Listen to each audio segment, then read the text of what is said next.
Blockbuster, my good friend, what's a crack-a-lackin' with you? Is it all going good? Is it all going sound? Is it a crack-a-90 on this fine Wednesday? Just doing a few of the initial setup pieces before we continue forward. But all the same, it must be asked, what's a crack-a-lackin'? Ducky, ducky, quack, quack, what's the same with you? Any news, my friend?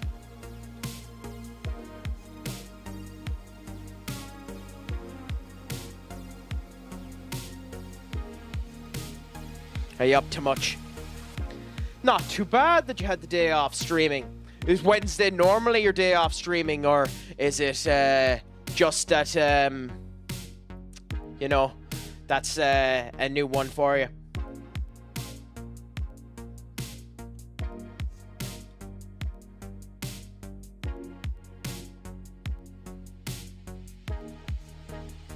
As in, like, just got real interview in Ireland, say. So I'm guessing you're going to Real Madrid. Is it, Duck? As soon as the advertisements end up finishing up for the pre-roll, we'll end up starting properly, by the way. Just for those of you on Twitch. Just decided not to stream today, sorting out some streaming things. Trust me, I know that feeling as well. Blockbuster. What type of stuff were you trying to get organized? What type of elements were you trying to get in place? I've been adding a couple of things as well, like a couple of additions that end up flowing better into the vertical streams as well, just to add a wee bit of spice to them.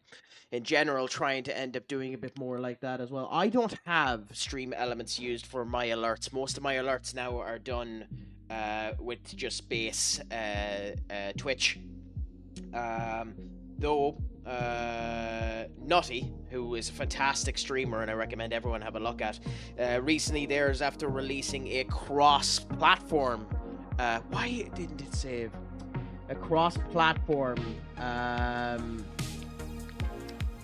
alert system that allows you to end up having your alerts play on multi-streams, which is handy, to be fair to it. But yeah. What type of alerts are you setting up? I still need to do some customization on mine. That's still not working, Duck. Thank you so much for continuing to do it.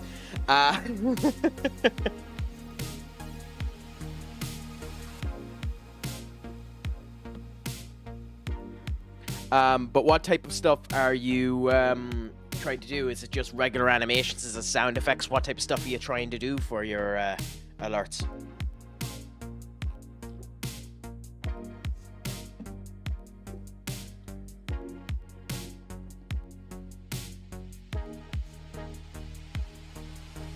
Anyways, time to move on to a bit of fun. We're going to do a different backing track this time, see whether or not I end up getting caught out on the copyright service on this one. This is a test for YouTube for when we end up doing CACW. So that'll be a nice bit of crack for us. And the last thing we end up doing is we go live on TikTok because they have the attention span of a goldfish. And we know for a fact that if we went live beforehand, nothing would end up working. So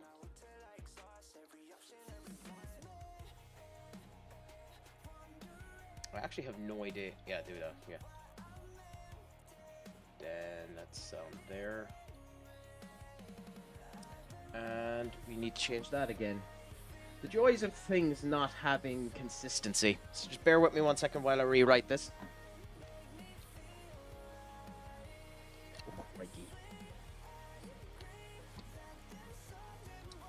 The joys of a little bit of fun like this.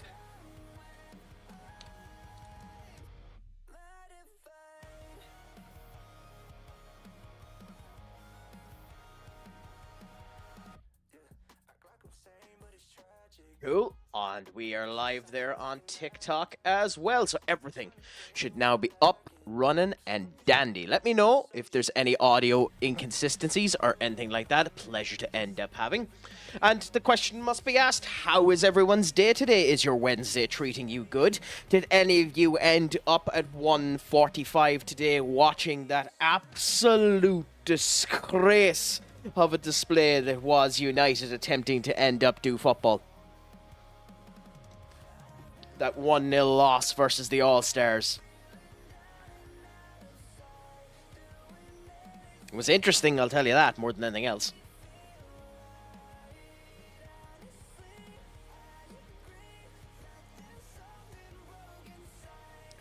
But either way, for now, we end up putting that to the back of our minds.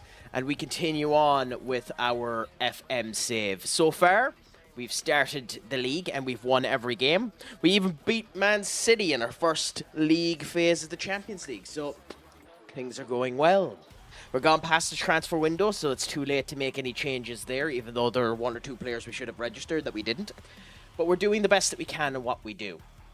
Anyway, guess how much my goal difference is after 19 games in Ireland. If a man was to guess, with the level of domination you have in your particular save, Senior Ducky Poo, I would assume that you're probably 30 goals above your competition, are you? Especially considering you were saying you had a player there that had a double hat-trick.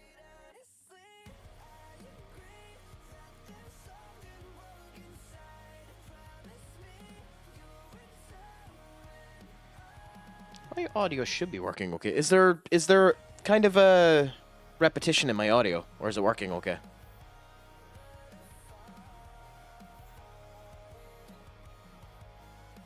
It seems to be doing it on TikTok for some reason.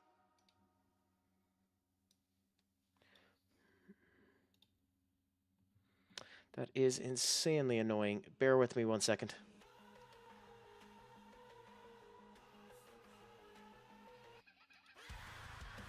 That should be better, I think.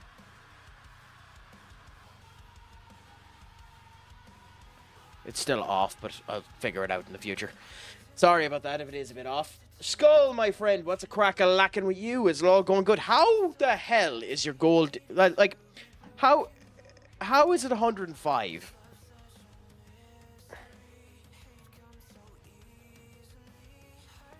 Explain that to me now, my friend.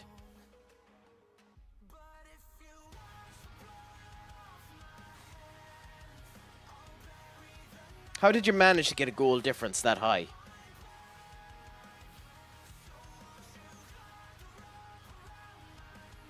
Okay, this is actually annoying me, but how is it that... Why is there that much of a vapidness?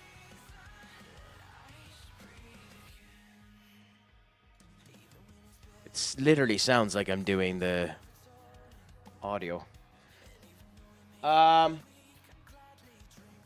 Who uses the editor? Is that me or is that someone else, Skull? Sorry, I'm just trying to fix some technical issues here for a second. It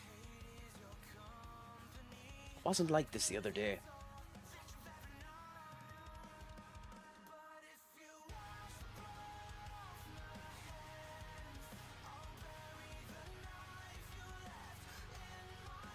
Does that work a wee bit better? Hopefully. Sorry, as I just tried to fix these audio issues.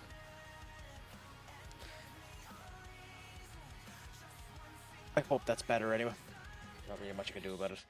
Anyways.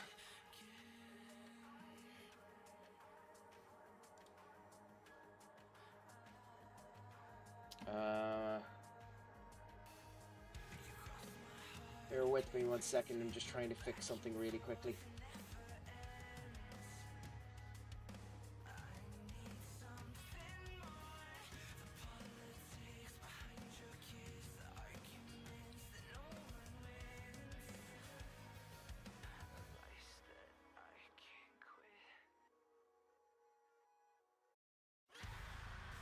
No, I haven't a clue what the problem is, Skull.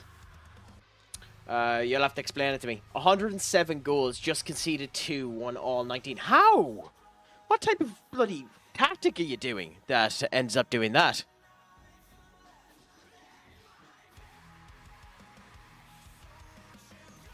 That's astonishing, to be honest with you. to end up hearing. Beautiful in a way.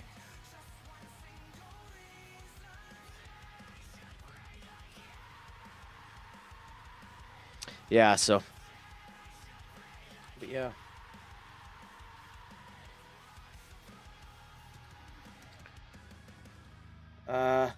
General chat.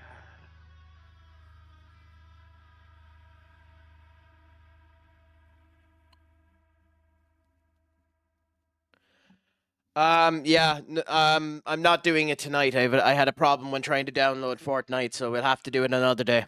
Unfortunately, Skull. There's a problem with Fortnite at the moment, so I can't do it tonight.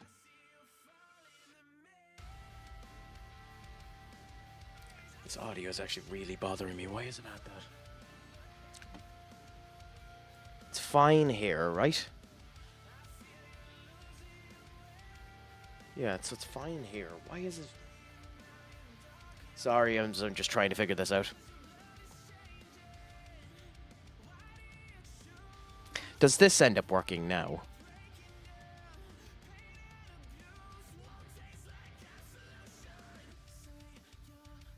I think it does.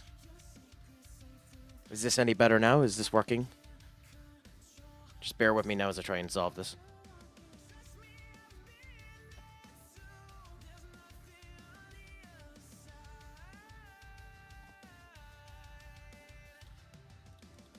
Is this better now? Is it working in this particular case?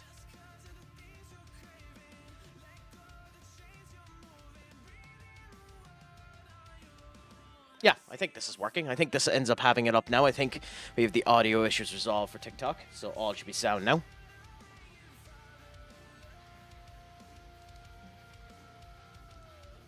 Happy out. Sorry about that. Crack, do you have a suggestion for a stream, say, for FM? I'm going to be streaming tomorrow. I suppose at the moment, maybe take the United team, use Amaranth system, and not be shit. But no, in general, what do I end up recommending you end up doing? Well, it depends on what you want to do. I know that our good old friend Benny ends up recommending that some people end up doing the MLS because the MLS has a completely different system to what rest of football ends up using, and it's nice to end up seeing it and having to deal with the...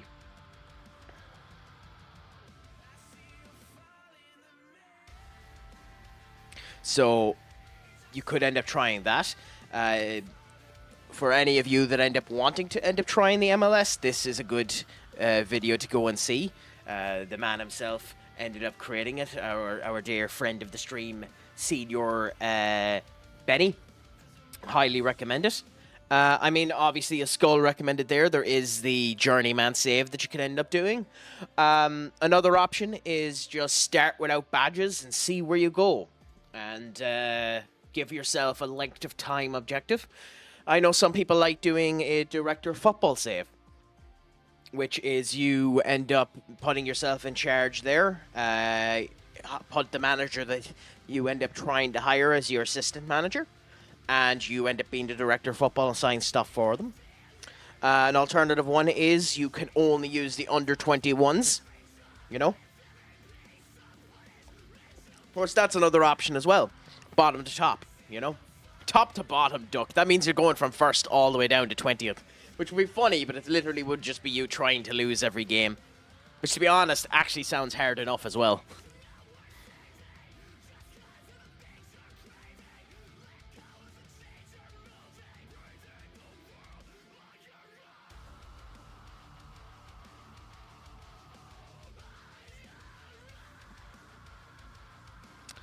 I think I'm getting double audio again, haven't I?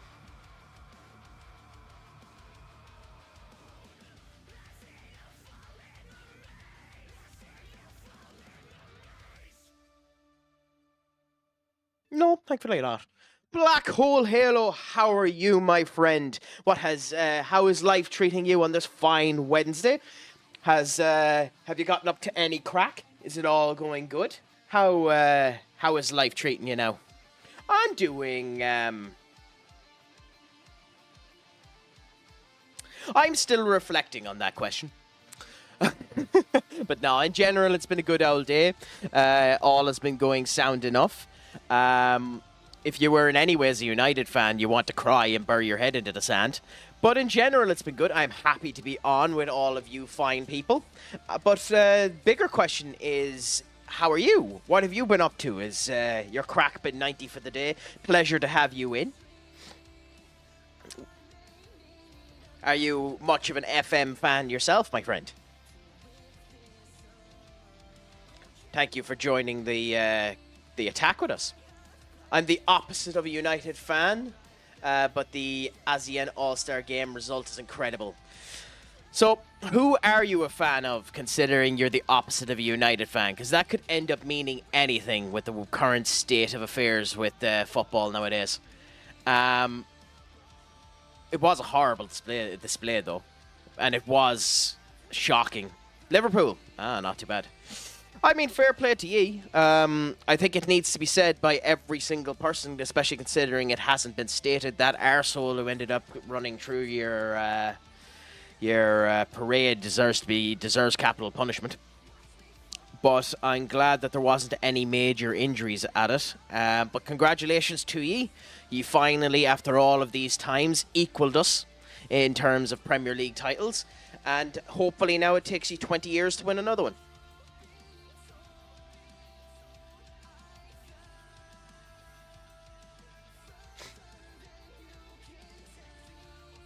Yes, I am that salty.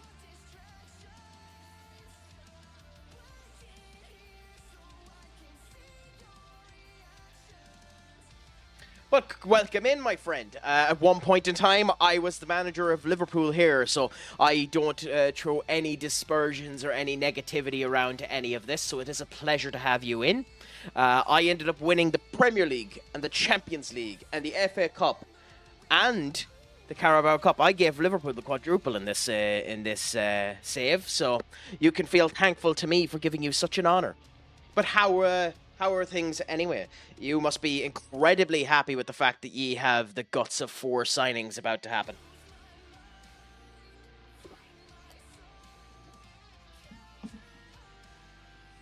I mean, the fact that you said Oldham is fantastic, by the way. 33 days until you start your new job, Skull. That's amazing to hear, and I hope you enjoy it as best as you can.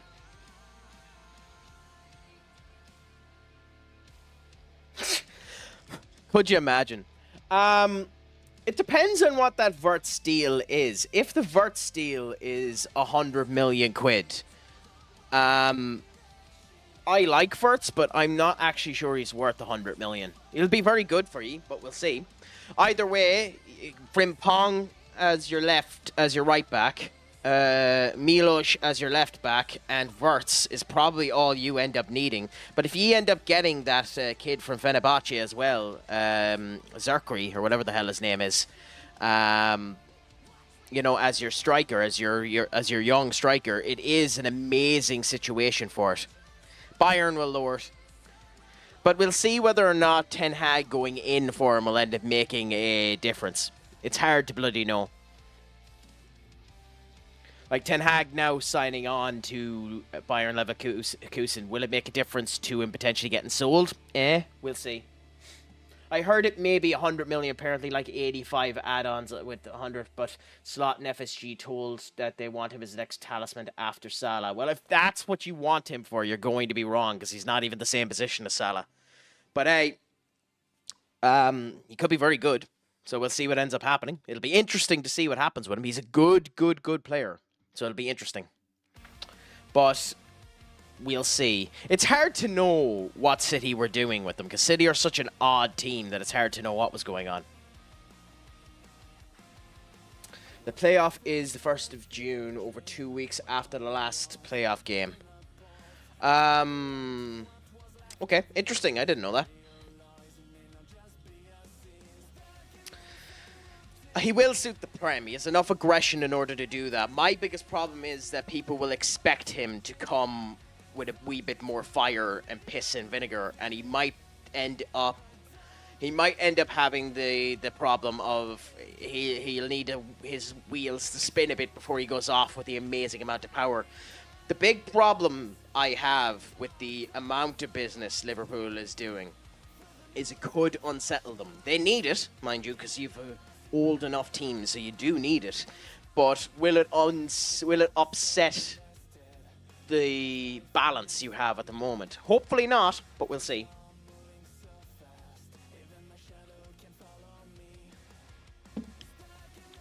I mean, Arsenal had that deal done for Zubermendi before the summer ever came around. And say what you want, that is a fantastic signing.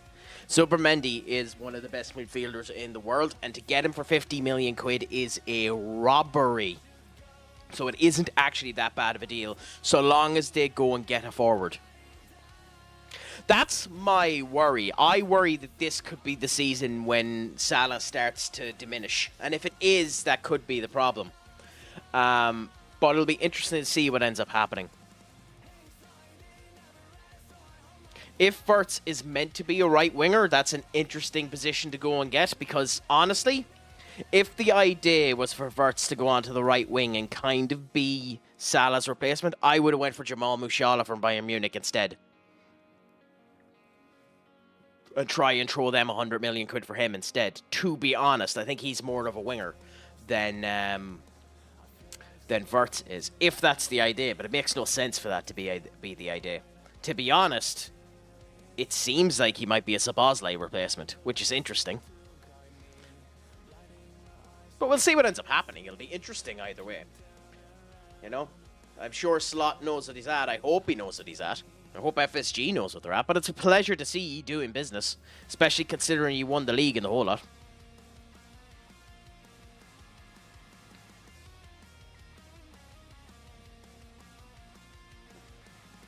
We'll see, so if that ends up working. It's one of those situations of, I know he can play all three positions, but so can Bruno, you know? And you don't want Bruno playing in all three positions. It's one of those situations of you don't want to purchase a player to be a jack of all trades. You want to put them exactly where they're going to go and be happy then, you know?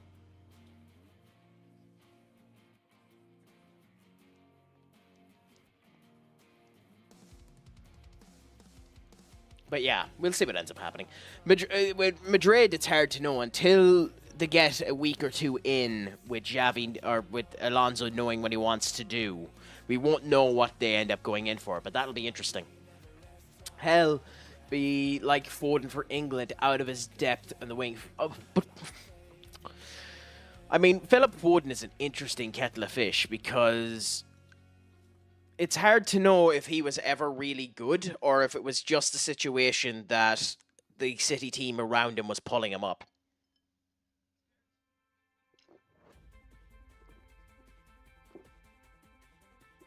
Here's the thing, and I mention him quite a bit up here because I think sometimes he makes sense even though he is a bit of an ass. I think the Mbumbo situation is, as Mark Goldbridge calls it, the 5 states of transfers when it comes down to United. It's either the agent looking for a contract, the player looking for a move, the club looking for a move, the player is legitimately interested, or it's United doing spin. And then the 5th one is United are actually in, you know? Unfortunately, I think that Mbumbo link with us is the agent looking for a club. I don't think we're in for Mbumbo at all. I would love it, because if we were able to, and I think we might be definitely in for him if Bruno gets sold, but I don't actually think United are currently in for him, to be honest. But I wouldn't mind him, to be honest. I think, as funny as it is how bad we performed today, we did play with an incredible amount of youth. It was a rolling game, but it is a joke that we lost it. I'm still maybe incredibly optimistic, but I think that we're better off than we think we are, but we'll see how things start meshing together. The rumours currently are that Onana is definitely gone, that Garnacho is pretty much definitely gone. We'll know about Bruno in the next 2 days. I don't know what to think about Cunha. I like his attitude. I don't like his position. I like the CAMs. I think it would have been better for us to get a principal striker and a goalkeeper before we went for the CAM. I know we need the CAM, but I would have done that first. And I also worry about Cunha being selected because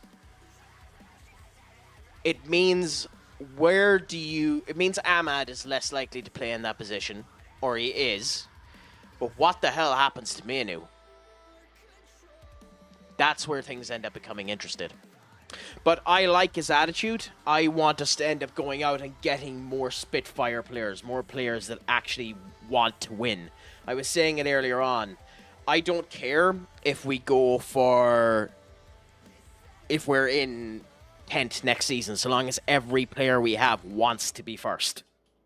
Now, obviously I do, but you get what I mean. When you want to be first, when you have that fire to be first, it helps you continue to go stronger and better and actually continue at it and try your best that way, if you get me. So, I mentioned this before. Statistically at the moment... by the way, you're going to need to expand, Duck. I'm not going to placate you with your nose. Let me know what it is, or you're going to stay in the void and not know what it is. Statistically, at the moment, Delap is better than Hoyland, but I have mentioned this multiple times here. I think there's a player in Hoyland. I think he's a player that's shattered confidence-wise, and I think he's a player that the squad is ignoring. If you notice it, Garnacho outright refuses in every single situation that he can to pass to him. And then you have the English media going into him as well as the fan base going in on him as well. I think he is 3 games in a row of scoring before he ends up becoming good. But I think a loan would end up actually helping him out incredibly. Problem with that is we need 2 strikers, and I think Obi's going on loan. So if we end up purchasing Delap, it'll be swapping between the 2 of them. Now, maybe proper competition will end up helping him, but we'll see what ends up happening. I like Hoyland. So we'll see what ends up happening. But to be honest, I think the die is already cast there because the fan base are not going to accept him. They're not going to be nice to him, and I think that he might already be done. I think there's a significant chance, especially with the interest coming in from Inter Milan, Juventus, AC Milan. I think the die is already cast on him, and he'll be sold for 40 million this summer. Much to my annoyance, because I genuinely do think there's a player there, but I think he's going to be sold for 40 million. And I think in 3 or 5 years, himself and Garnacho will be very good players.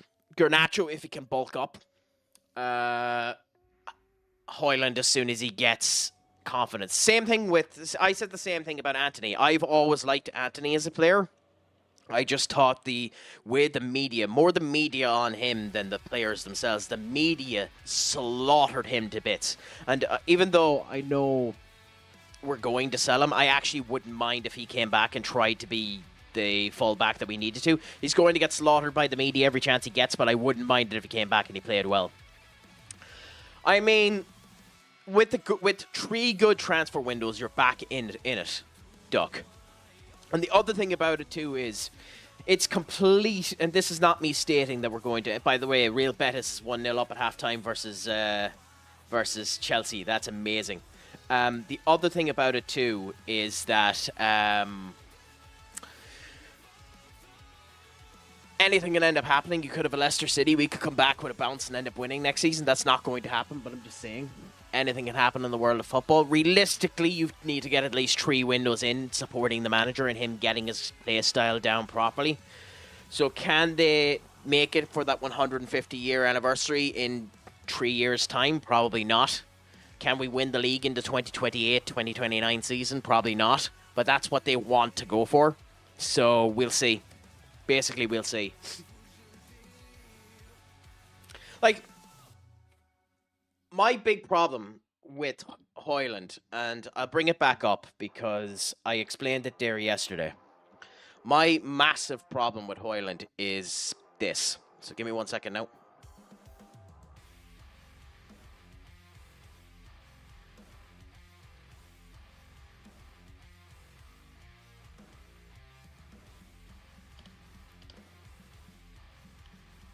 It'll take me a second to do the refitting, so just bear with me. I'm going to do it vertically first while the ads are going on anyway, so let's...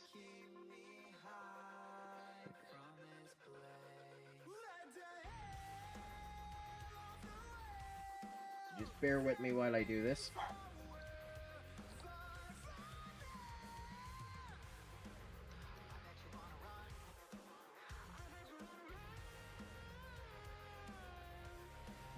Yeah, so that's it there. Then on this one,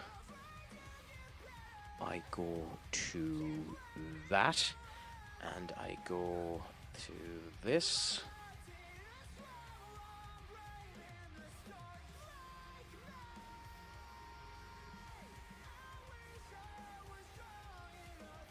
Again, bear with me a moment now.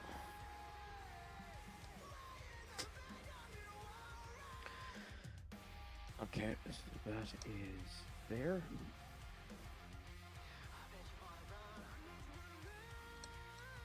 Okay, so my problem with Hoyland is the way we're playing at the moment is meant to be this lineup.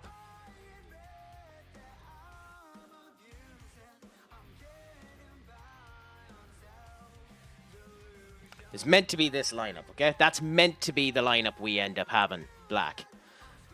But with specifically this happening, your goalkeeper standing about here, your defenders basically here, that there, him there, him there, him there, and the two of them kind of coming in like that with them up there. What's been happening with Hoyland, to me, is this. And that's been killing Hoyland. Why he's been doing that, I think, is because he's been infested by Ten Hag's stupid mentality, which was that he needs to be basically a complete connector to connect your cams into position. So they basically, Ten Hag's idea was either one of the two of these will end up shooting, okay? Either one of the two of them will end up shooting. But what's basically happening now is because Garnacho outright refuses to pass to him, he's always stuck here, and Garnacho will shoot from there. And then the problem is because these two were in the wrong position, these two are too tight in, he's always in the wrong position for the ball. But we'll see. That's my opinion on Hoyland's problem. And I think once you sort out specifically your cams, Hoyland will be fine. Okay? I think Bruno was doing too many Hollywood passes, and I think he was trying to do the 1-2s to get into the position. So, I think that's been the problem for Hoyland. Maybe I'm wrong. I'll happily contest if I am wrong, but that's my opinion on what's wrong with Hoyland. So let me know if you think I'm wrong on that, if I'm completely stupid or wrong or anything like that. But let me know. Always and ever, Skull. Ask away if you want to. I'm always up for questions. I'm always up for that. I'll answer your question in a minute, Black Hole, or Black Halo, in case the ads ended up catching you.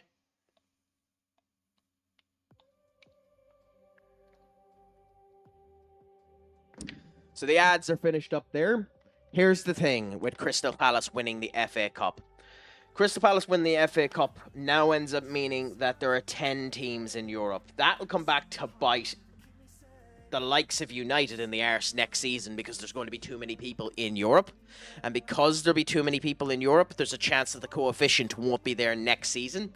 And only the top 4 instead of the top 5 will get into Europe. So in that way, I hate it. However, I like Crystal Palace. Crystal Palace was the first team I went with when it came down to my story, which is this, by the way. So, I like Crystal Palace. They have a bit of a place in my heart. My other problem with Crystal Palace is I think they're going to get nuked. I think there's a really good chance Mateta will end up leaving. Because if Arsenal can't get Gyökeres, can't get Osimhen, or can't get Vlahovic, I think they might go and take him. I think Eze will probably end up leaving, and it wouldn't shock me if Adam Wharton went to either United or City. So I think they're going to get ripped asunder in terms of their actual team. So the big thing with Palace is, can they keep their team? If they can keep their team, chef's kiss, happy out, but I think they're going to get ripped asunder. Anyway, Skull, you can indeed ask that question. The Højlund problem is exactly the same as Liverpool. Our centre striker always seems to end up in the midfield at left back. Yeah, that's what I mean. That's what's happening with Højlund. He's basically becoming a cam instead of a striker. And it made no sense to me. Like, during the game versus West Ham, Mount was up further than Højlund was, which pissed me off consistently, but what can you do? Did my first one-on-one as a coach today. Up. Hold on. Hold on. Up. I mean this with every part of my heart. Congratulations to you for that. I am so happy for you. But I think this is deserving because... actually, no, that's really mean. Do I do it? Do I do it? That's really mean. I mean... We'll do both. We'll do this. So I think this might end up happening to you.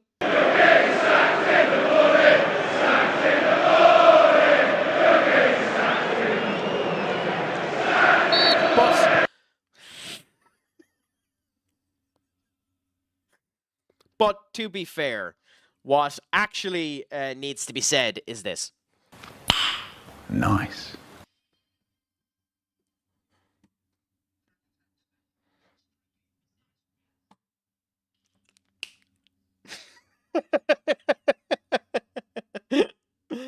And of course, considering I've already screwed myself.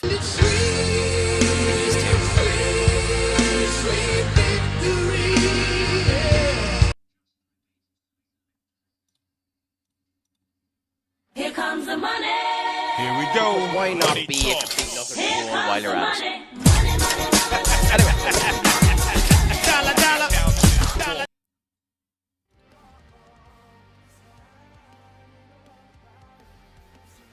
But congratulations, Up. Seriously, you deserve it. You deserve it. I'm so happy to hear it, my friend. With my job, do you think that if I put money on United to win the league, I won't get in any trouble? Well, why would you, Skull? You're not in the playing staff or anything like that, so I don't think... You'd have to ask the job, I suppose. Maybe it's in the contract, but I don't think so. You think it'll affect United badly? Won't it help you get up the league with lower teams who don't get Europa League trying to do well in it? They will be tired in the league. In theory, you're right on that, Black. That the fact that there's 10 people in it should end up doing it. Problem is, most teams, even the mid-team teams, have an okay squad. In Palace's case, they'll probably go down. So you're both right and wrong on that. Who will it negatively affect? Newcastle are already in Europe, so they're sound. Villa were already in Europe, so they're sound. Nottingham Forest seem to have a squad about them. They're probably the only team that'll probably end up affecting properly. Who else is after getting Europe that'll negatively affect? Because I don't think it won't affect Chelsea. It won't affect Tottenham. It won't affect... And in fact, all of them should improve. And if they don't improve, that's a bloody shock in of itself. So, like, it won't affect City, it won't affect Newcastle, it won't affect Chelsea, it won't affect Arsenal. The only other team it could affect is Nottingham Forest. So I don't actually think it will because of the fact that an awful lot of them have already been in it and their squads have already been stretched a wee bit more. But in theory, you're right.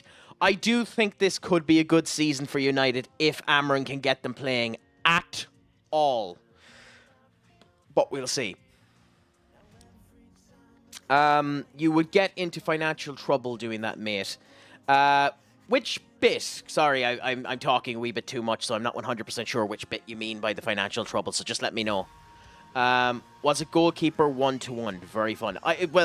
Did you teach them the basics? Did you make sure that they're not Onana and actually, jump off their line with a wee bit of gusto? How do you find goalkeeping 1-on-1? It's not the easiest thing to do. I mean, I'd still ask Skull just in case, but yeah. I'm a bit preoccupied. No bother. Playing FM Duck. The Duck is always playing FM. Skull asked if he would get into trouble if he bet on Manchester United to win the league. Well, I mean, you'd probably make a good money on it, to be honest, if you ended up getting away with it. But yeah, it is funny, I suppose.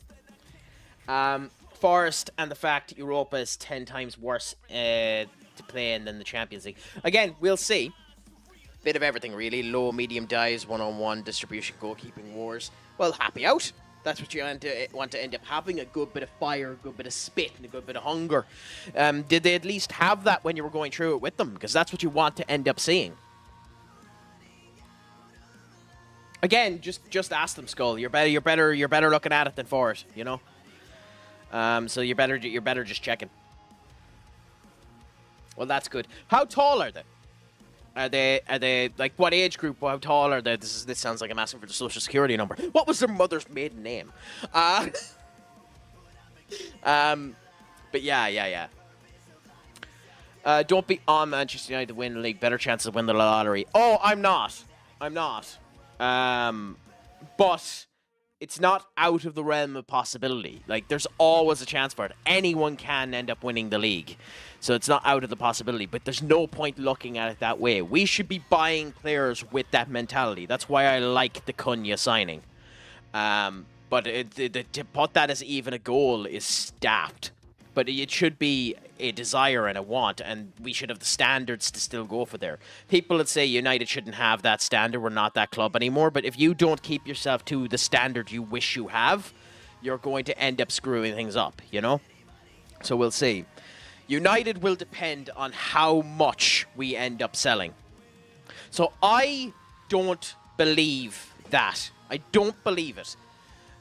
Stefan Borson, who I wouldn't trust if I threw him against the wall, turns around and says our financial predicament is screwed and the whole lot. And it potentially could be. But our financial predicament was screwed last year, and we spent 170 million quid that we didn't have.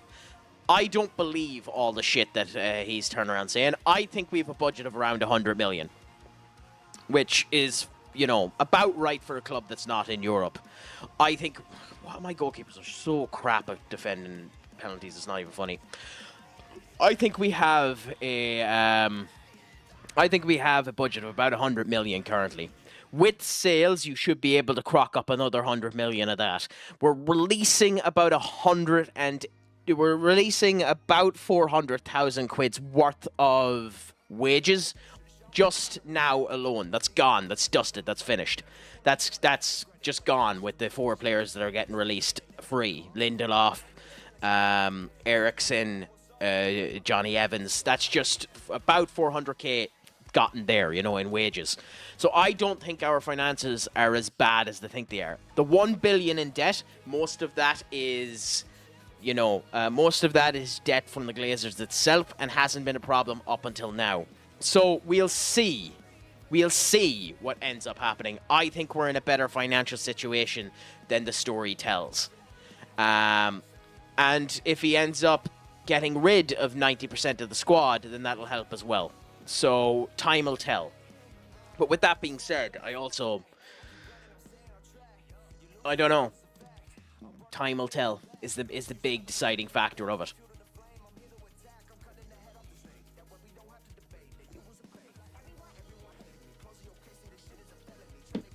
Are we going to draw this fucking game? Come on, get into it, you useless pricks. We can't draw this game. Not against bottom of the table. Yes, Barcelona. Barcelona, it's already confirmed Barcelona wanted. Barcelona will pay that money and can afford to. Easily. Garnacho will probably go for the same amount of money, 40 million, so we'll see what ends up happening.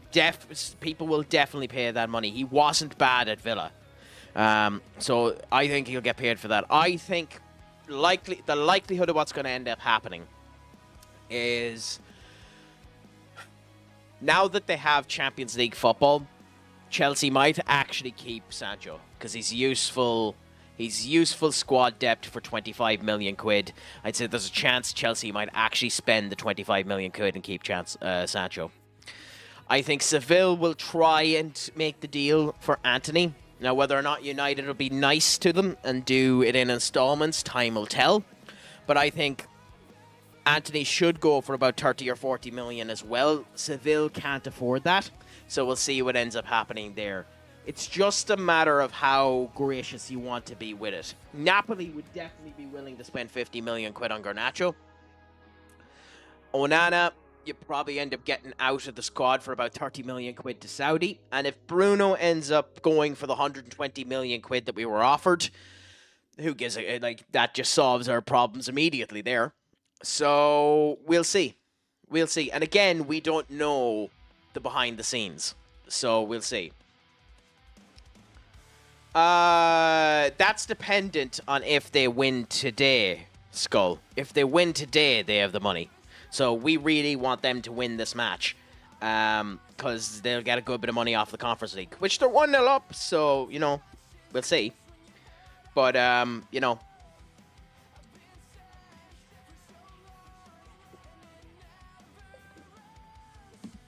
But again, that's only if Chelsea end up taking him. I don't think we get 25 million for Sancho. And by the way, your numbers are wrong.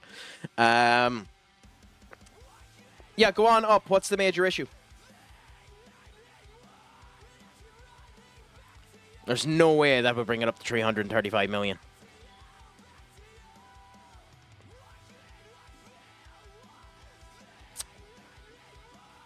Fair enough. I'm not going to argue with you, but I know you're wrong. TNT is the home of FA Cup next season. That's utter bollocks. And they lost Rio Ferdinand, so the heart of TNT is gone as well up.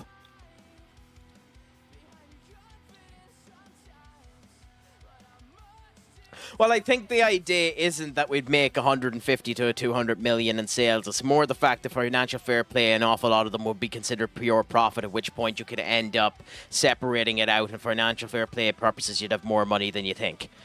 But again, just the sale of Bruno would end up giving you 120 million in sales if that ended up happening. Garnacho is 50. Rashford is 40.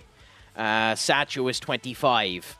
You know, Onana could be 30. So it's possible. It's unlikely, but it's possible to make up them sales. And we also don't have to be spending major money if you can find the deals. And the scouting department has been doing good. We're not getting 60 for Sancho or for Garnacho. We're not doing it. He is an extra year gone off of his contract. We were trying to sell him for 55 million in January. We're not getting 60 million for Garnacho. We'll get 50 at max for Garnacho. And if we dipshits ended up releasing the fact that Amron turned around and says you better pray someone finds you a club, which I also think is horseshit considering Garnacho played today. He played today, which makes me think that that's horseshit. But you know, you know, I'm not gonna argue. Either way, who cares? There's no point going into conspiracy theory. We'll see what ends up happening. And hopefully something good eventually ends up coming through it. TNT can self-implode for all I care. What do you not like about TNT? I mean, they haven't been too bad over here for production and all that type of thing. I think they've been fairly grand, but we'll see.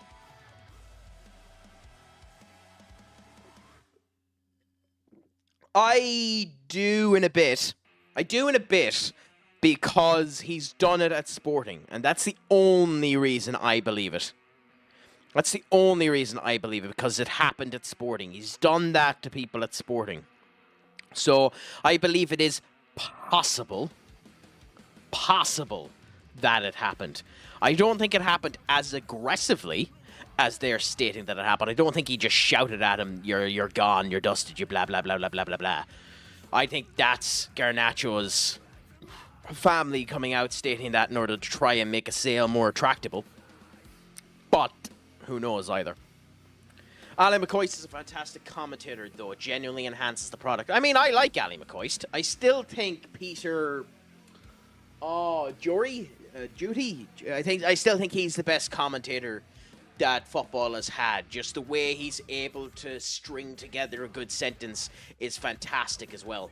I don't know what it is, Black. What is the name of Everton's new stadium? By the way, would you prefer to be called Halo or Black? I'd probably still call you Black, but just so I know for myself. Got myself a tactic which absolutely banging currently. Not sure it's my set pieces, but I'm dominating. Well, that's good to end up having. Mine is fairly good. So I won the league with Liverpool with this particular tactic here. It relied very much on the left backs being great. Then I tried a Pokeball with Real Madrid that failed meticulously. And now we're doing this, which is basically Amrin's system, but a wee bit better. I want to start a new FM sim, but I don't know what. We just had that discussion earlier on, so let us know if you end up doing it. He is the best. Ali is the best co-commentator, in my opinion. I mean, fair. I like Ali McCoist, so I can't state anything bad about it. So that's 100% fair comment. Something like a team in a smaller league, maybe Rangers or something like Poland. Either I don't mind. Either or I don't mind. Everton Stadium is called the Hill Dickinson Stadium. Why Hill Dickinson? Why is it called the Hill Dickinson Stadium? Everton Stadium, currently known as the Hill Dickinson Stadium for sponsorship reasons, is a football stadium at Bramley-Moore Dock in Vauxhall, Liverpool. Sponsorship reasons, fair enough. Hill Dickinson's is the official name in a long-term agreement that will see the iconic stadium called the Hill Dickinson Stadium. The transformational product income of that spawns that. Hill Dickinson's national and international growth has been underpinned by hallmarks. Well, it's the name of something from Liverpool. It's a commercial law firm. I mean, fair enough. They paid enough money for it, I suppose. At least it's something from Liverpool, I suppose. Could be worse.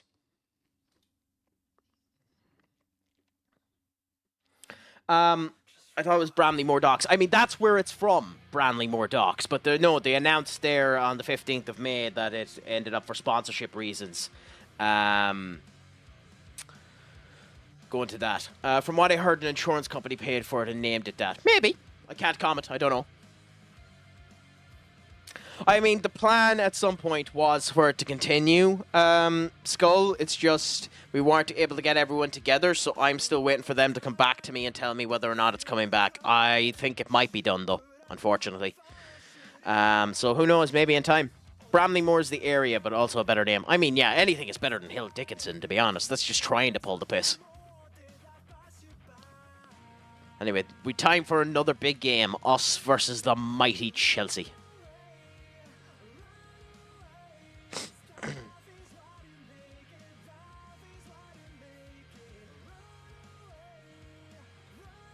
So I like Hines, but we do need to get rid of him.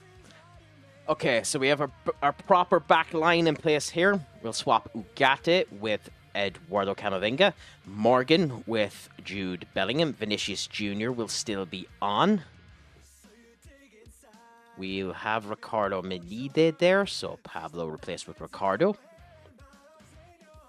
And the Stefan with Birmingham. Then Laffy we will replace with Correa, and then we'll put Ardguller there. Vinicius there. We will do this, and then do this, and then do that, and we will go with Marco again and hope that he does well. Nope. Up. You have a PC? No. I was going to buy one, but then didn't after the game was delayed for the first time. I found a new favorite game of mine, Crack. Let me know. Let me know what it is on the Xbox Series X. What's your new favorite game up? On Google Flights. What? Go on Google Flights and view ludicrously cheap return flights. Genuinely some unreal deals. Okay.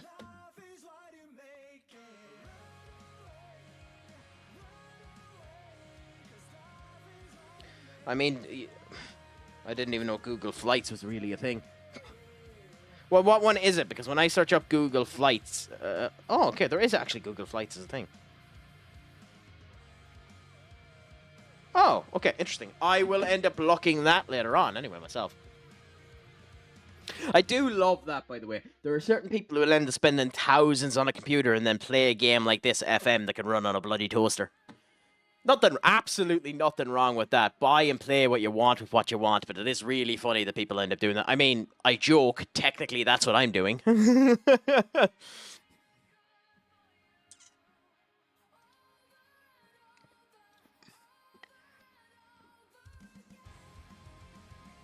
I would ask to Halo or Black, or whatever you want me to call you, just follow if you can, or if you haven't already, just so you know when I'm live in the future, because you're a good bit of crack and I like having the conversation with you. So thank you so much. Genuinely, I just love letting people know that they're there, and it's a pleasure to end up having the conversations with anyone that ends up coming in. So thank you so much for that. Well, that's the problem. Return flights is the problem, unfortunately, because like I wanted to go to Spain. There was a flight from Dublin Airport to Madrid for €14, and I would have loved it. But the return flight was 89 quid, and I said screw it. So it's nice that the return flights are fairly okay there. Would be funny, just funny to say it's for FM. I mean, yeah. What do you do? No, too personal. But yeah, no, I paid a crap ton of money on a laptop for uni as well. Although I used it for years and years and years. Will do, mate. Don't come on often anymore, though. Absolutely no problem, Black. There's a Discord there as well if you want to end up getting involved there, just listening and chatting and all that. It's 100% understandable, and I just say if it ever, fits your enjoyment, do come. Come in for the chat, come in for the crack, lurk, do whatever you feel. It's always nice. It's just a pleasure to have people come in. The laptop should be able to play FM on it. Well, any laptop should be, to be fair. The one I saw to Croatia was 27 quid each way. That's not bad, to be fair. Oh, who scored for Chelsea? I really like Fernandes. I really like him. That's why I feel so sorry that he ended up being... I feel sorry for Enzo Fernandez and Moise Caicedo. Neither of the two of them should have been purchased for the price they were purchased at. Neither of the two of them should have been purchased for above 60 million quid. But they're two fantastic players, and I think with age, they can genuinely become some of the best in England. That's why I actually think with a striker and a goalkeeper, Chelsea can win the league next season. I've been saying that since the start of the season, and I'll continue to say it.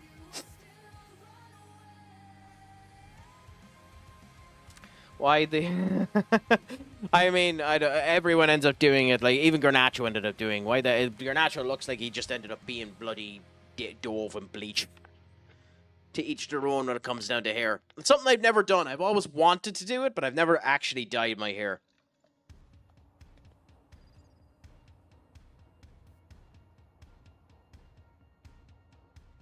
Almost getting a goal there. Unfortunate that we weren't able to do it, but almost able to get a nice goal there.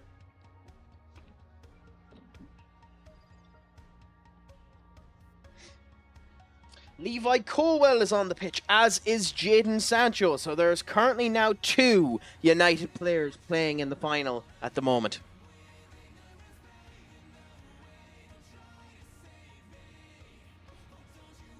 And that's the type of stuff you want to see, isn't it?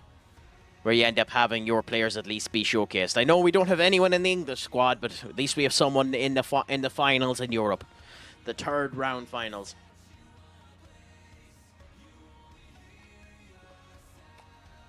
I'm lucky. I haven't gotten to the point yet where I'm starting to end up going grey.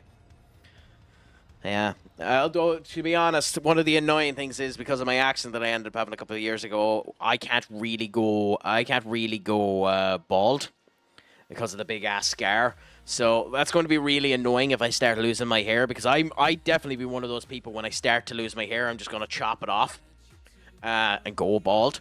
But That's going to be annoying when that ends up happening, because I'm going to be going around like the angriest man known to life, which will be really funny when that happens. But that's future Crack's problem.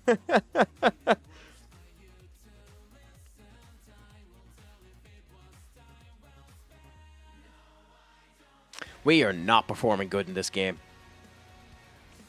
Petrovic now. They still have been... Oh, what a mistake. What a mistake.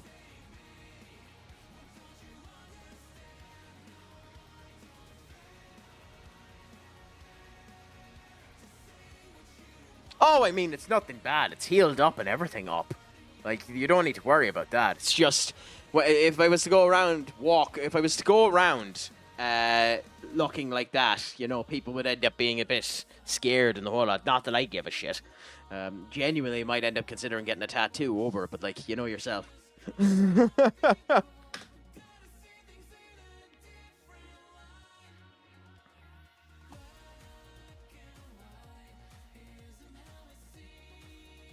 But yeah, no, all a bit of fun. But that was one hell of a mistake by Chelsea, giving us an easy goal.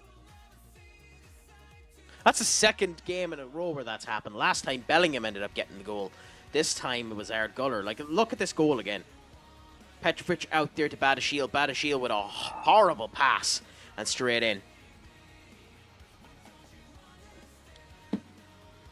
To be honest, I'd probably end up getting some element of the Keyblade from Kingdom Hearts, because, you know, it has the kind of T junction on it, and you'd be able to make a somewhat nice Keyblade out of it. But that'd be a pain in the arse getting your head done. I also don't really like head tattoos, you know. So that'd be the other thing about it. It's annoying that it's in the head, but you know. Yeah.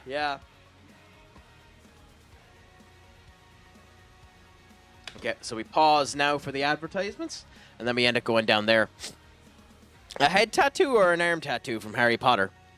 Because Harry Potter tattoos in general, like, there are a load of really cool tattoos. Like, I'm a massive fan of Pokemon and stuff like that, and some of the tattoos you see from them are simply divine. Like, as you see with me, I have that tattoo that I ended up getting in Thailand. I have the skull from Overlord. Yeah. Angles are horrible. I have the skull from Overlord, and then when I ended up cracking my head, I have this bit of text which says, "Death can have me when she earns me." You know, Up, you are a gargantuan tease. 2-1, but to who? To whom? To whom, I say?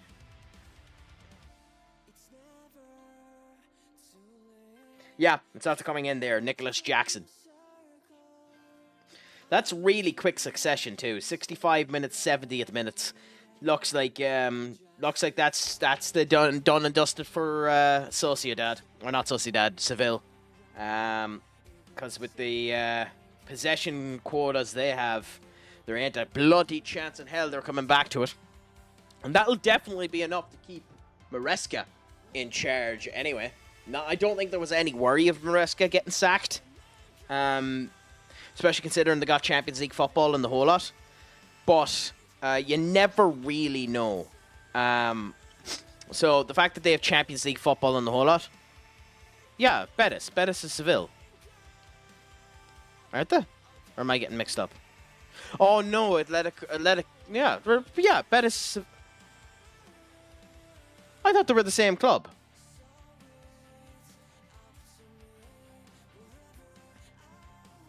Oh, okay, my apologies. I always thought they were the same. Oh, no, they're in Seville. It's a Real Betis is in Seville. That's where it is.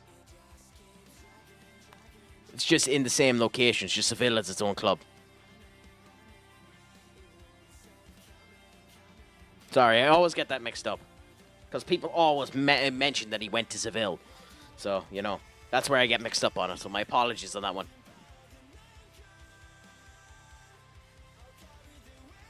Anthony, obviously. But yeah, Betis anyway.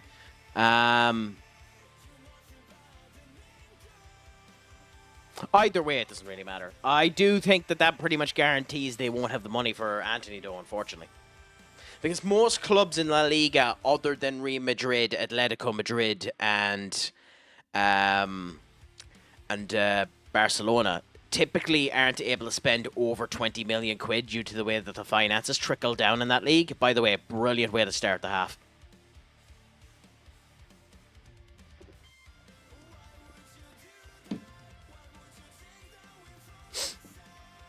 You'd think so, but they mightn't. And are they guaranteed Europa League? Because they're 6th in their league, aren't they?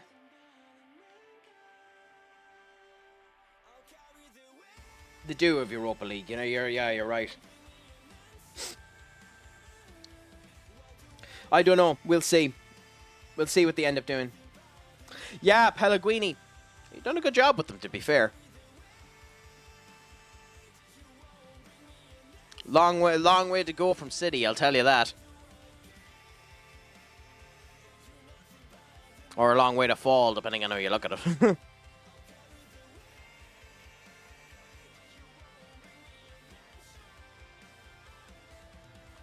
No bother. Black, it's a pleasure to have you back. We're just here laughing at my ignorance.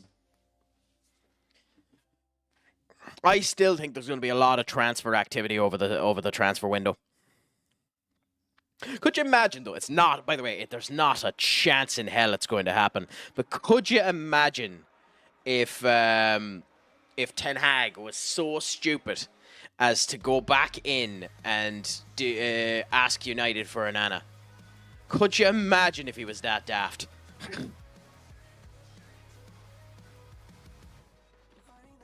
I mean, he'd actually do well. He'd actually do well with Leverkusen, to be honest. But at the same point in time, it would be the height of bad optics for Ten Hag if he did it. I mean, it'd be good for us, but it'd be the height of bad optics.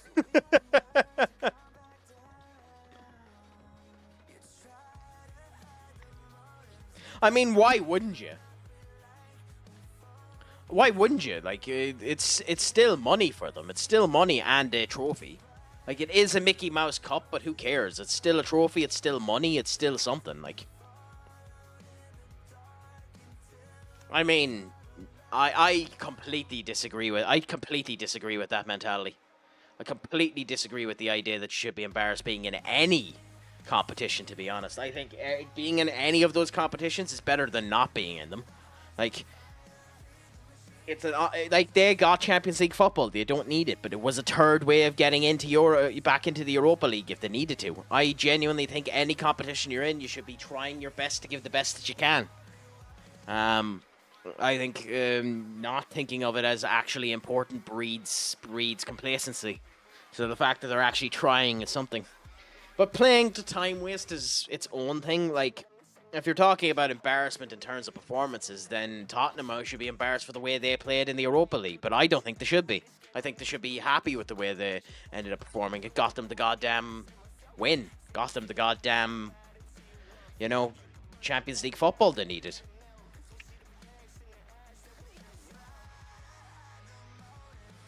Actually, I think...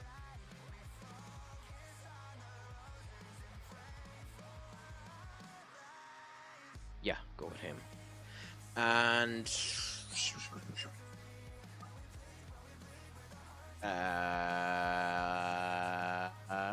not taking the risk. We'll do that. Oh, never mind, we won't.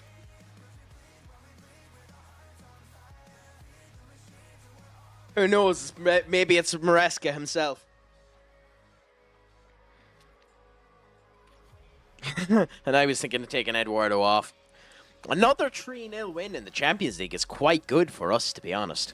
Gives us a good showcase of how strong that we're being. Gives us a good,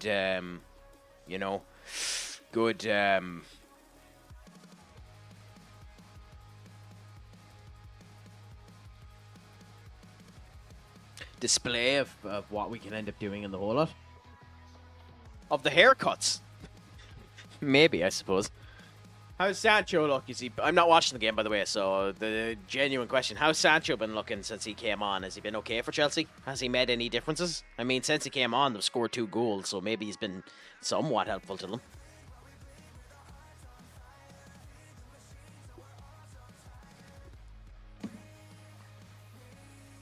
because it gets me Champions League football.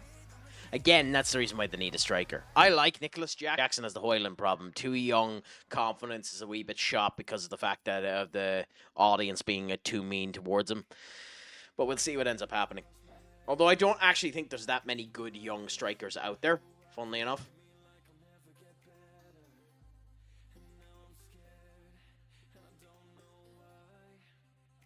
That is simply dreadful goal to let in. That is simply a dreadful goal to let in. Horrible defending by us. They shouldn't be able to do three-piece passing like that. We should be able to close them down. I mean, it doesn't matter. We still win. But, like, it is genuinely horrible defensive work and horrible play by us. Still, for the second time in the Champions League, we ended up winning with quite convincing fashion against the stronger of the teams we're going up against. Ironically, Barcelona being one of the top ones there. Where's PSG? PSG, the current holders of the Champions League, down 35th. Roberto De Zerbi can't be happy with that, I'll tell you. They're worth 1.8 billion quid. We are currently worth 2.3. United. God damn it. Man United are worth 1.27 million. Which, by the way, if you want to end up laughing, Black, here's a showcase of fun for you. United's current manager is goddamn Michael Carrick. He's better than the cockroach they had before, who was Tony Mulberry, who somehow managed to survive 6 years and 66 days. God damn it, I didn't realize how long he had lasted. I need to stop calling him the cockroach and start calling him the devil. Holy crap.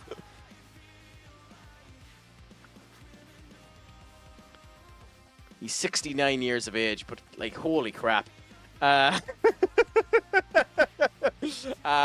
But while he was the manager, he took over here and dropped them consistently.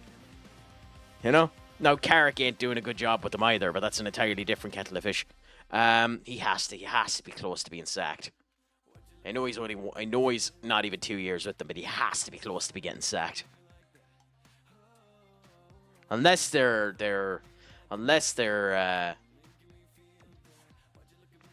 really? Holy crap. Really? Let's go down and look. That's insane.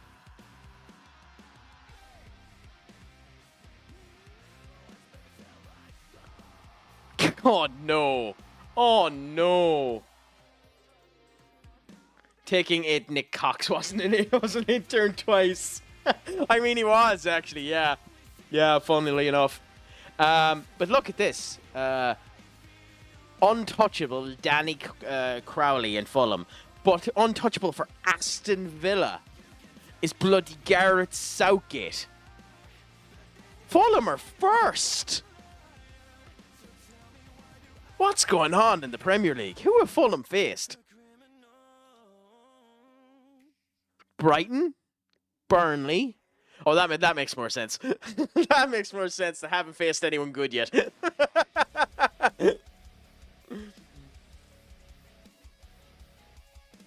But how the hell is he secure? How do I check where they're expected to be? How can you check where they're expected to be?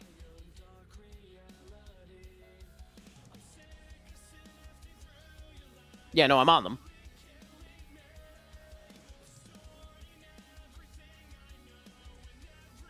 General. What? Go to general. Oh,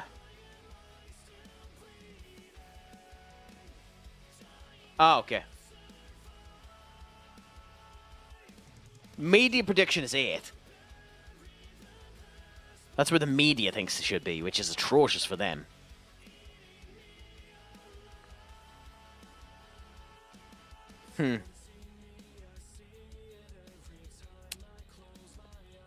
I mean, yeah. I mean, they're in their predictions, but still, we'll see. Anyway, keep an eye on it later on. As for yourselves, Liverpool still have the manager. Oh no, they don't. Oh no, they do. Mauricio Pochettino ended up.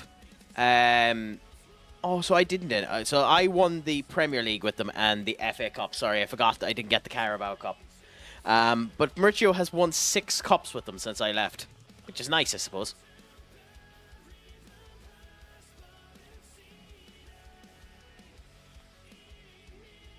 FA Cup winners, Carabao Cup winners, so they won the double. Then FA Cup and Carabao. So 2 years in a row they've done the double. So they're back-to-back winners of the FA Cup and Carabao Cup. That's interesting. So you have a chance to do something incredible now. You have the chance to do, in this save, you have the chance to do a triple back-to-back double.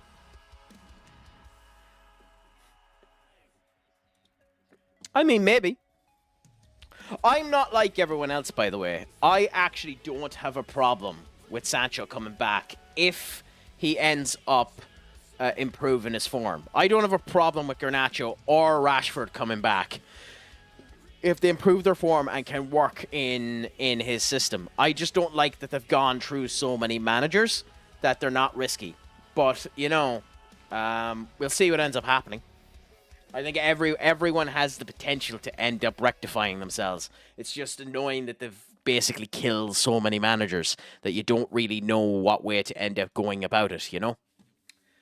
But at the same point in time, it's nice to see United players at least doing good. It looks like Anthony has just been fucking dead in this game, unfortunately.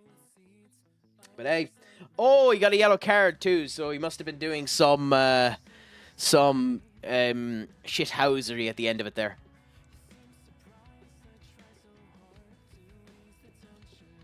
The fact that doesn't have the work rate and it's with Rashford is work rate.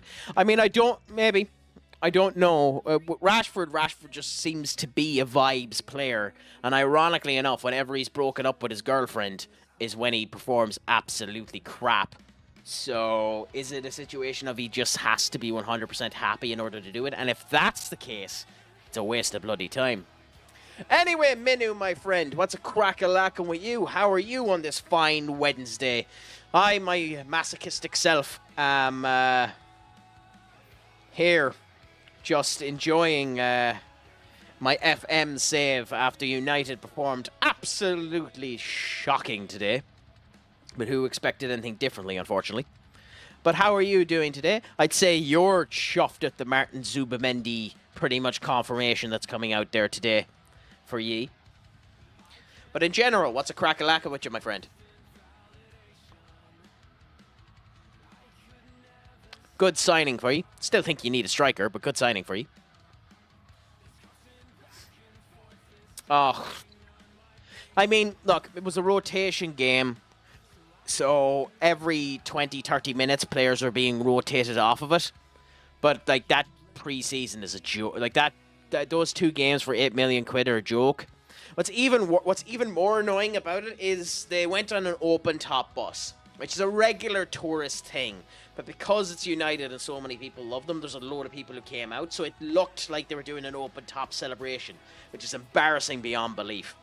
But, you know, it is 8 million quid. You get it out of the way, and then hopefully the American tour, you end up getting proper things into it. And as Amarin turned around and said, one of the things he needs to do is practice more with the club. So let's see what ends up happening. Not too bad, Blockbuster. Pleasure to end up hearing that the stream setup is all ready to go. Have you decided what you're going to end up doing in your FM save tomorrow? Rashford hate playing striker, but if you don't have good work rate for a winger. But Rashford's grand as a winger. He's just not grand at going back being defensive. Both Ten Hag and Ruben's systems for the wingers needs them to be more defensive. He needs the fullback to end up working good. The reason why Rashford worked so good, and here's the secret if people didn't realise it, the reason why Rashford worked so good for the 2 seasons that he worked well was because Luke Shaw was a motherfucking machine. And Luke Shaw was covering his dead weight. So anytime Rashford refused to go back, Luke Shaw would cover him. So you need a fantastic left back there to cover Luke Shaw. With Ten Hag, the left back and the left winger ended up consistently shifting with each other. So the other needed to run when the other had the ball. He wasn't willing to do that. So that's where it ended up falling there. So Luke Shaw was the secret to Rashford's success. Sancho is just a lazy prick. But Sancho can end up doing it. And it wasn't even laziness with Sancho. It was just that he ended up shitting in his own breakfast. You know? Yes, FM Tier 20 to the Prem. Well, I look forward to end up hearing about a blockbuster. Pleasure to hear that you've gotten the setup up in place and that you're going to end up going at it. Post it in the Discord when it ends up happening, and if I get a chance, I might end up having a gawk at it. I'm good, man. Buried in paperwork to figure out how to get my car home. Fun. Yeah, that ain't easy. Congratulations on finishing the thesis. And I suppose the only thing that can be said for finishing the thesis and being able to hand it in is this. I went to the bear with the supervisor. Super Mendes in class signing Partey extension just confirmed too. I don't know how to feel about Partey. I think you're almost better getting rid of him. Because he seems to be a bit injury prone, and and maybe you put in someone in there instead of him. But he's a good squad player, so maybe. Anthony being a tosser, some things never change. I mean, when you're angry, and you want to end up trying to win. So, I don't really blame him for that. But, I don't know. I'm not watching the game, so you'd know more than me.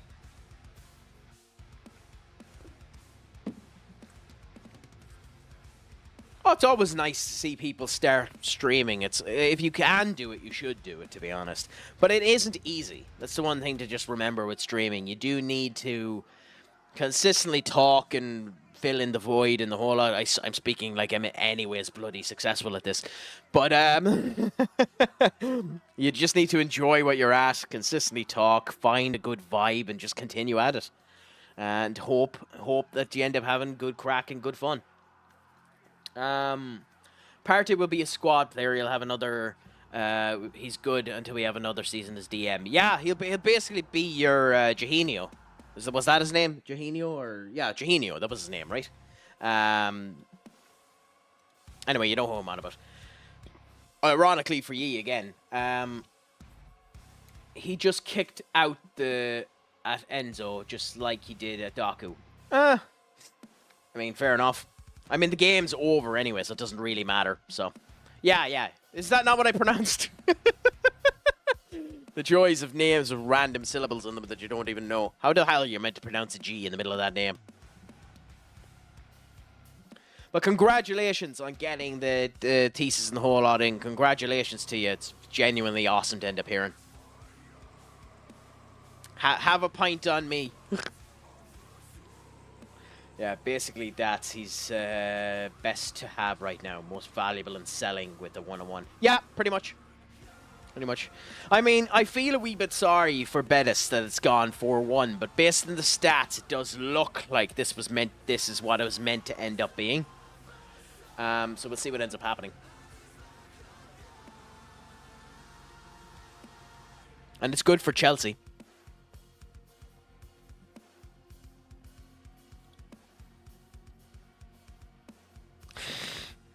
Maybe in the future. Maybe in the future, Skull.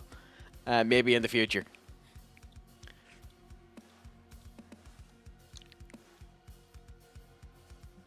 I mean, cheers is all I can end up saying.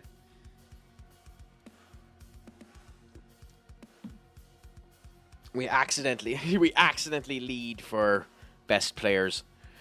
I was gonna say it's bloody ironic that he's down as one of ours. I mean, it's not really fair. But, like, an awful lot of these players have to be somewhere else, like. But, yeah.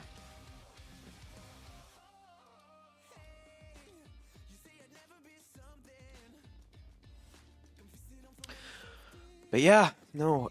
Into another game now, this time versus Villarreal. Ironically, they have Cunha. But, yeah, we'll see what ends up happening.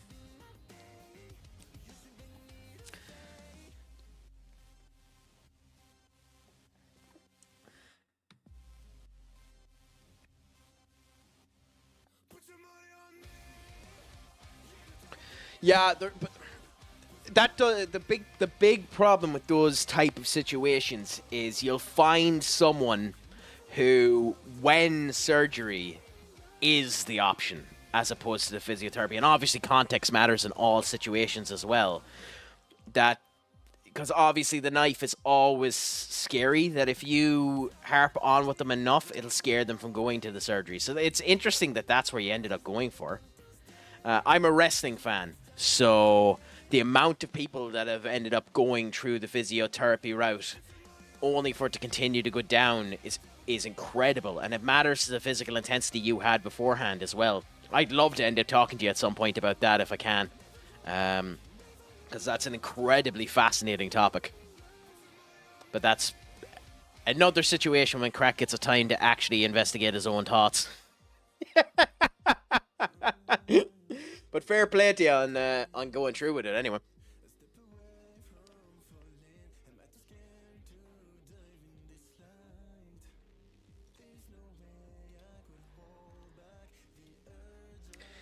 If you're Connor Bradley, do you not be thinking at leaving at this point? Why would you? What is Bradley? Bradley's only 20.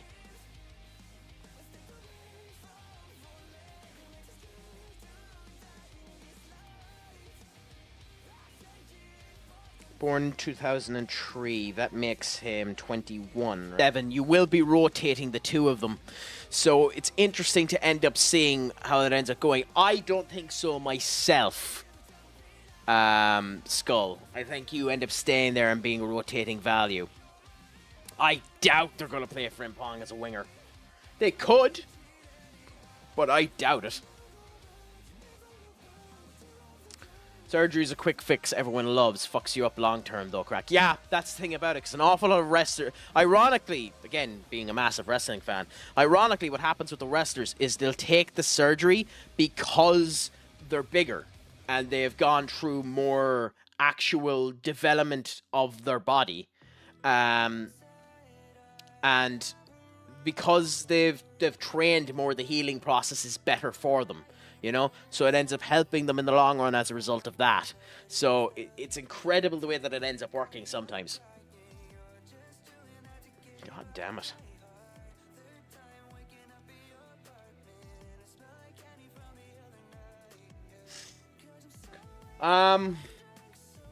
He's 22 in July and Frimpong's only 24, so a 2-year difference. Fair enough. Frimpong will be useful to free up Salah when people double mark him. 24 years old too, which is great. Yeah, and you get him for, and I think you're getting him for the guts of 35 million quid too, which is the other thing about it. But yeah, he's going to be interesting. You know, like you're making the big worry is,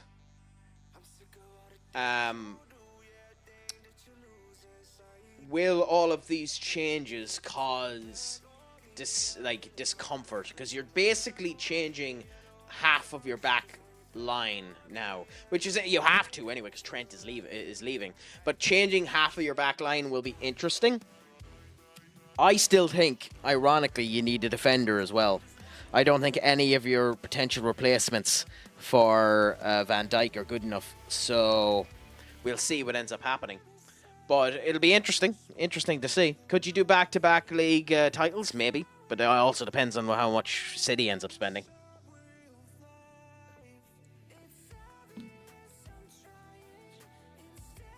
I mean, I guess that's some honour for Chelsea. First to ever win all three of them. The surgeon will always argue back and forth. Yeah, that's the unfortunate thing about it. Z-Robbo, what's a crack-a-lackin' with you, my friend? How is life treating you? Has your Wednesday been treating you good? Have you been up to much now, my friend?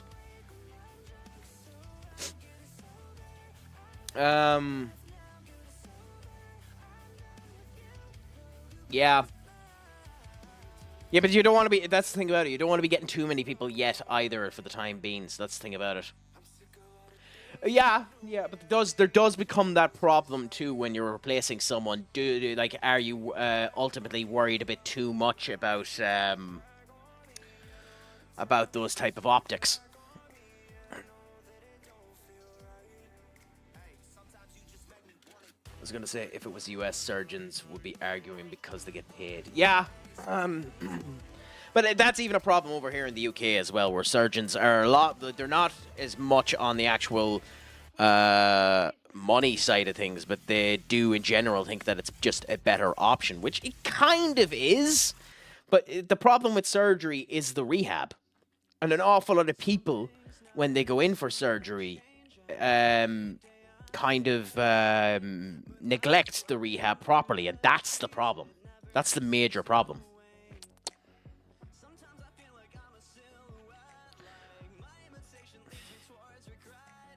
No, I think we go with Bernard there. We've Hines there, and we can play him afterwards. I think that's enough. Anyway, I will answer your question in a minute after I come back from this quick break up. We're about to go to advertisements, and I quickly need to use the loo. So I'm just going to quickly run and use the loo, and I will be right back. So just bear with me.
So, I'm back. So, good time to be back.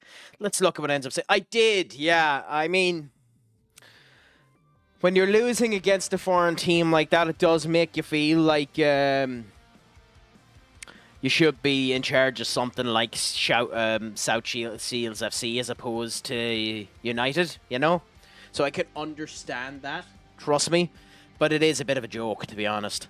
I remember when I was young, like 5, I had surgery to remove my tonsils, got an infection, ended up in the hospital for a week.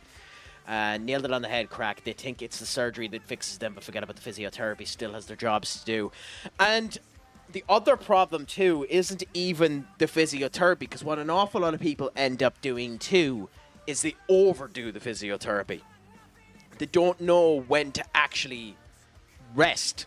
I was joking, by the way, up. I was wondering who'd pointed out. Yeah, the flip capability there. Me trying to add more effects in order to be nice. You know, making it so that this can be used. God, I love that clip. Oh, genuinely, I make myself chuckle. It's so bad to laugh at your own jokes, but genuinely. But yeah, it's just people end up taking it too much into it. Like, one of the things and it took me going over to Thailand to figure this one out, is I've been going to the gym now for about a year, and I'm still not fit or healthy. But I've been going properly to the gym for about a year, you know. Sorry. Talking about the gym, so need to look like an asshole. I've been going to the gym. Sorry, no. Need to be proper arsehole about this. Give me a second.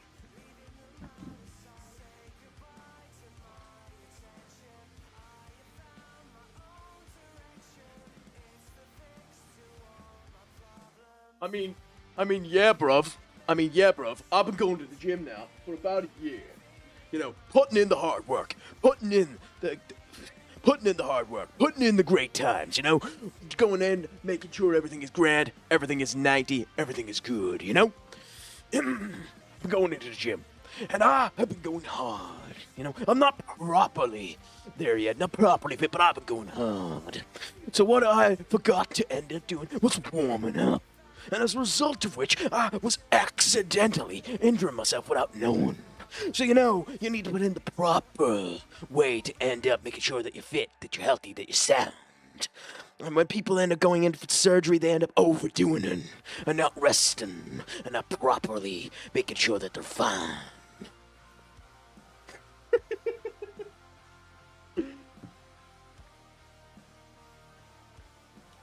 Do you live, bro? Yeah, I live good. I live fine. I live great. In fact, if I was really being an arse, I could actually play the video. For those of you that are in the Discord, because I'm not going to play it on this, because it will actually end up, because I don't think anyone wants to see it. But in the section known as in the general section, there is. In Crack's basement, known as Attacking the Gym, there's a post of when I was deadlifting. So you can end up having a look at it there if you want. Funnily enough. But yeah, that's the thing when it comes down to physio. You just need to be careful about that. Also, I done all that, and I done it when Senior Duck wasn't here, so he didn't end up clipping it.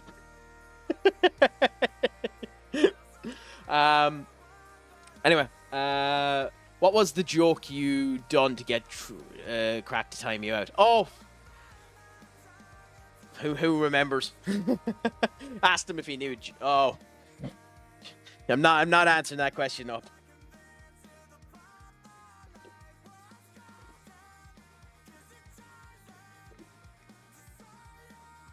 I love Wrestle Talk, to be honest. Good bit of crack.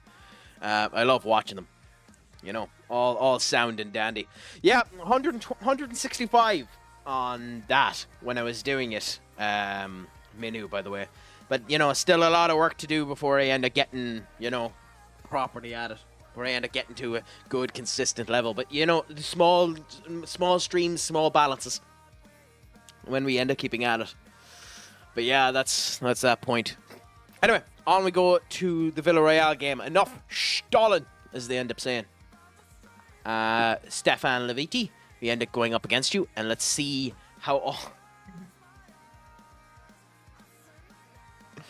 I need to listen to this, so I'll end up doing it in a second.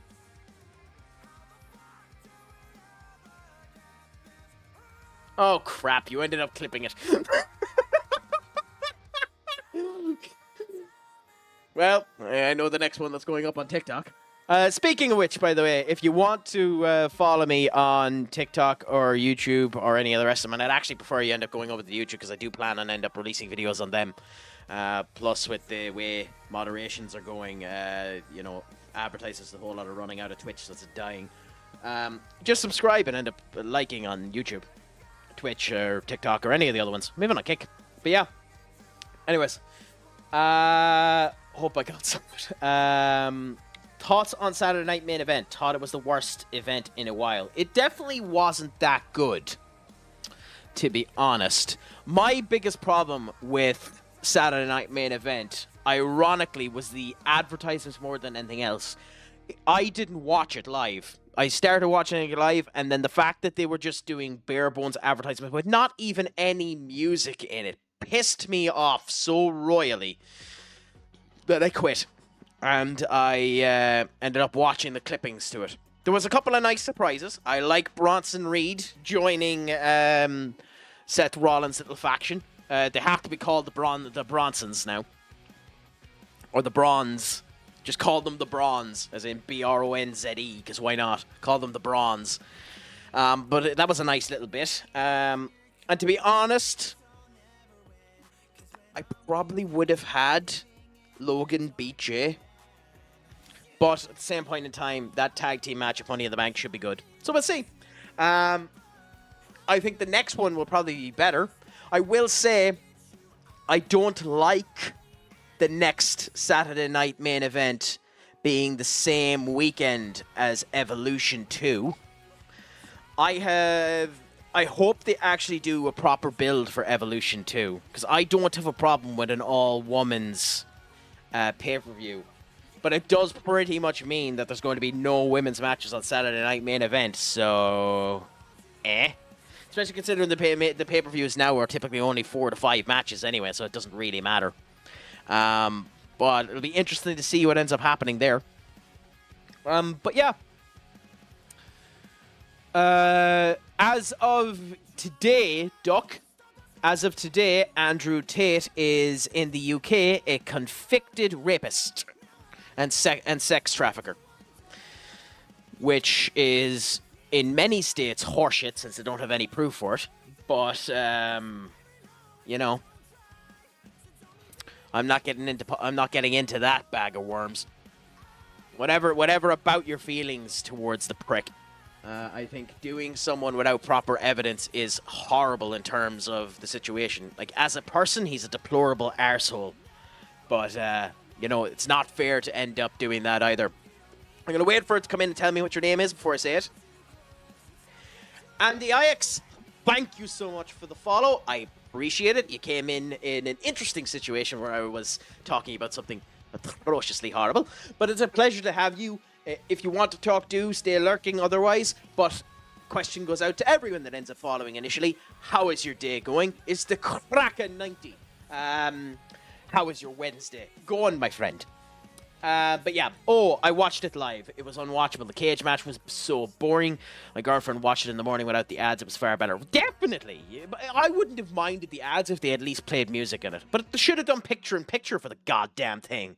Considering they had it recording for the picture-in-picture. So they were just being lazy pricks. But yes. Anyway. Andrix. Let's go as well. Where it actually came as we're about to start a match. So let's hope we end up doing well on it. Yeah, I just don't like in Ireland we have, and again, another situation I really don't want to talk about that much. In Ireland, we have Conor McGregor. Whatever you think about the arsehole, there wasn't enough proof for what he's gone down for either. And the amount of misinformation for what actually happened with that court case and what he was charged with annoys the bollocks off of me. Again, deplorable prick. Whatever you end up thinking about him, not a nice person, not a good person at all. But don't lie about what someone's actually been bloody put down for. It's the same thing about the orange carrot over in America. Like, he's not convicted of anything, so don't say it. But that's all I'm going to end up saying on that matter. Anyway, as we go into this again, Villarreal are mid-table and have been for a few years, so we should be grand going up against them. So we'll see what ends up happening here. Hopefully, we end up doing a good performance against them. We have by far the stronger team. But yet, something about us is a bit off, and I can already tell. They're not performing with our usual vigor. Yep. But at least we're doing that.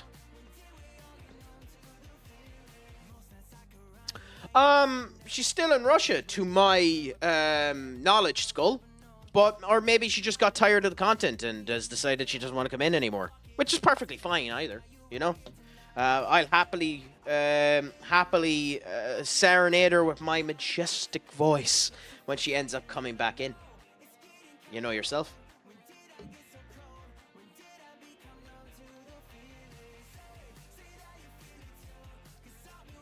But yeah. Anyway, I can't end up stating any more than that. She wasn't in the Discord or anything else. We just continue the way that we are. I will say we're attacking a wee bit more creatively now, which is nice to end up seeing. Ard is particularly good at finding those. Warren Emery would normally end up scoring that, so that's why it's a bit... And Eduardo probably would as well, so that's why it's probably a bit annoying seeing Ugarte ruin that particular attempt. But we'll see how this continues to end up going. We're doing sound. It's only 20 minutes in, so we don't need to worry that much, and we seem to have good control over the ball until we end up doing bad passes like that. That was a Bruno pass right there. Vinicius. Oh, God, Guller's injured. I love Faustin Mastantino. I don't know if that's going to count. Do we need to take Ard off? No. How far was he off on that one? God damn it. That's an unbelievably tight goal to let in. Does it give me any indication what the injury was? Groin. That could be a long injury. Hopefully not that bad.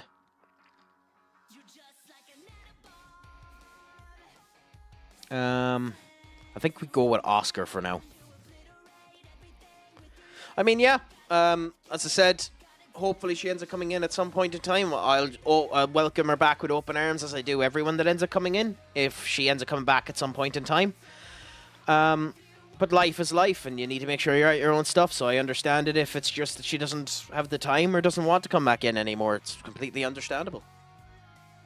Same thing as if lurking is what you want to do, or if you want to talk is the same thing as well. I'm just happy to end up having you there. And yeah, same thing. I hope nothing bad has ended up happening. And we'll just wait and see. That's all you can really do. God damn it, Enric. I mean, striking options-wise, Enric and Marco are typically good enough, so we should be doing better than this in terms of our connective play. It's kind of annoying that we're not. I mean, we're in control. Villarreal haven't had many chances here, but we still should be doing better with the options that we have. And against this formation, we're typically good. God, they have Victor Gyökeres. Huh. How long have they had him? They have him. Oh, no. Bought by PSG. Oh, I think he's on loan. Yeah, he's on loan, yeah. Interesting. I think that's a sleeping hen that no one really talks about at the moment as well. PSG haven't been making any noise in the transfer market at the moment. And I know they spent a lot of money in January. Like, I think it was 150 million quid in January. But PSG will probably end up hitting the transfer market at some point in time in the near future as well. So there is that to end up coming. So I wonder how that's going to impact Premier League clubs' movement.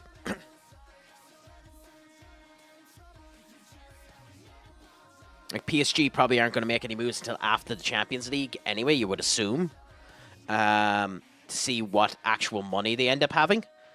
But there could be an interesting nugget in the way of any potential signings. We have to be performing better than this. What changes do we make if we need to? Go ultra attacking for now and hope.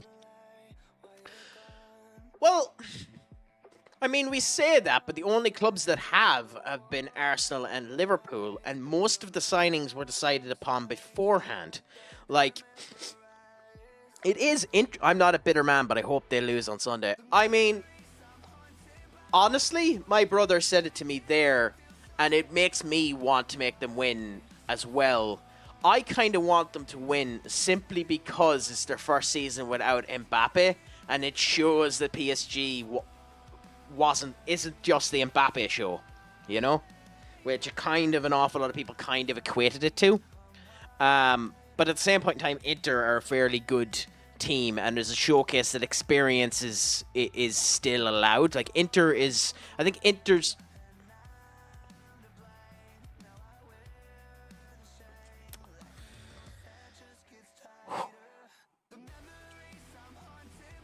The fuck is that defending?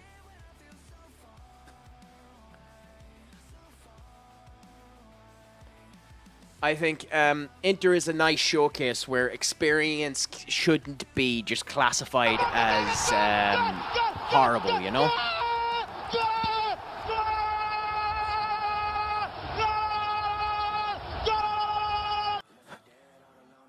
Thank you. Thank you so much, Duck.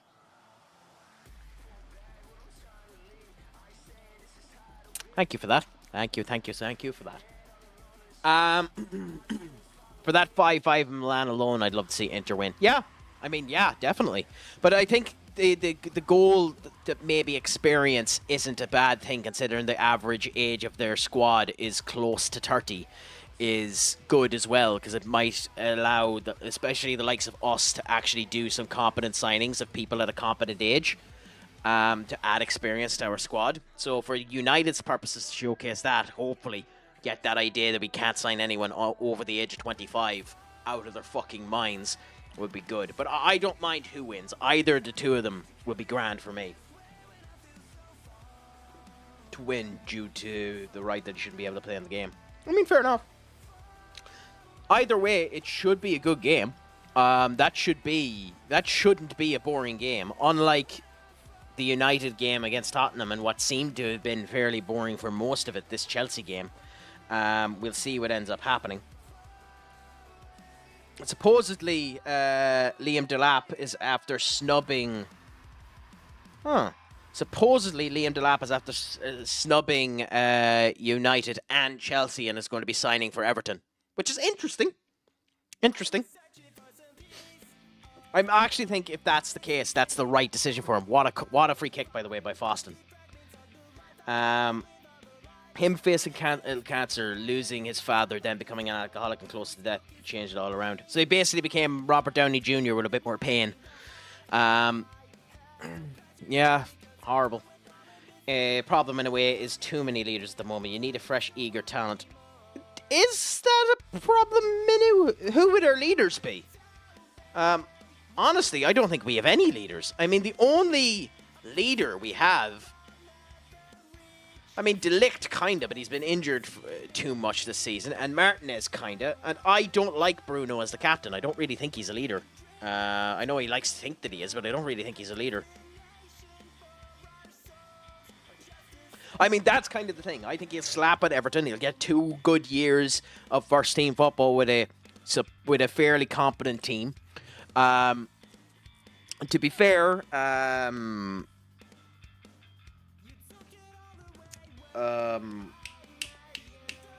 what the fuck is the name of their manager again?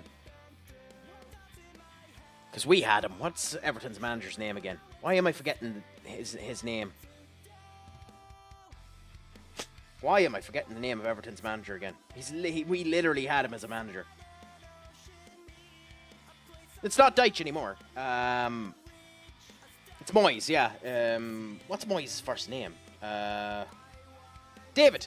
Yeah, David Moyes. David Moyes is a fantastic manager at building youth. He's not as good at building youth as Deitch, which is why I'm shocked they sacked Deitch, to be honest. And I actually hate that they sacked Deitch. But David Moyes is a very good manager, and David Moyes would do very well with Liam Delap.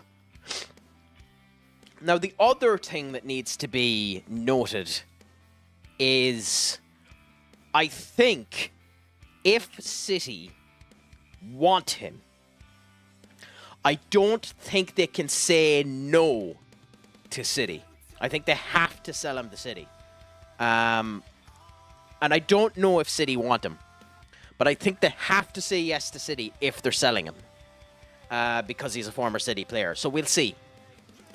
My 16-year-old kid just scored 4 goals in 9 minutes in the Premier League. Congratulations for that. What? God damn it, crack. Where's he from? What type of stats does he have? What's his primary stat? Casemiro, I mean, in theory, Casemiro is a leader. I don't think he has been for United. I think Bruno is the captain, so you kind of think that he is the leader.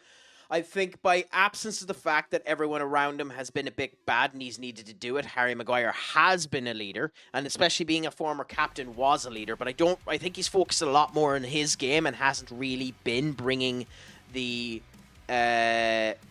the defense in with his own unit. So I think he's been less of it. Martinez definitely is one, but again has been injured. Dalot doesn't have it, in my opinion. He doesn't have the leadership qualities. Onana, everyone fears him. So even if he is a leader, no one listens to him. Eriksen I can agree with, but he was barely on the pitch. So, like, you know, he's grand and he's good, but I'm not sure their leader qualities come out right. I think Eriksen was a leader when he was good enough, doesn't have it now. De Ligt probably should be the vice captain if he isn't already. Maguire was the captain and that was stripped from him, so I think he's been taking it back. But either way, the one thing United needs to be careful about is that we don't just end up getting player sex again. But I think proper people bullying the crap out of people is a good thing to end up having. I think Bruno... I don't like the apologeticness that ends up coming with Bruno. I don't like that in a leader. I like someone that ends up coming around saying, we were shite, we won't be that shite again. I hate players saying sorry. I hate that word. Sorry. Like, yes, you need to be apologetic and reflect on your problems, but sorry is such a defeatist attitude in combat and, like, in competitive sports. In my opinion. Oh, we're on the clip leaderboard with that clip you ended up posting up, Duck. So 7 people have viewed it, so feel happy about that one. It might do well on some of the other platforms. England, and he is unbelievable. Never seen anything like him. Plays up front across the wings. Nice! Well, I'll talk to you again when you end up coming back, Black. Jesus. I mean... astonishing that they scored the goal. We came back with a 4-1 win, but the fact that it took so long for that to happen, and the fact that Enric didn't perform, is concerning. That's my point. You need one voice, not many. For example, we went from Aubameyang, Ozil to Luiz to Orgard, Saka, Gabriel. You need one clear voice on the same page, not loads on different. I mean... but ironically, I think that's your problem. Because Odegaard is your captain. But when he plays bad, no one is bawling him out. Gabriel is still improving and has the potential for it. And Saka, I think the same thing is happening, where no one is really bawling him out.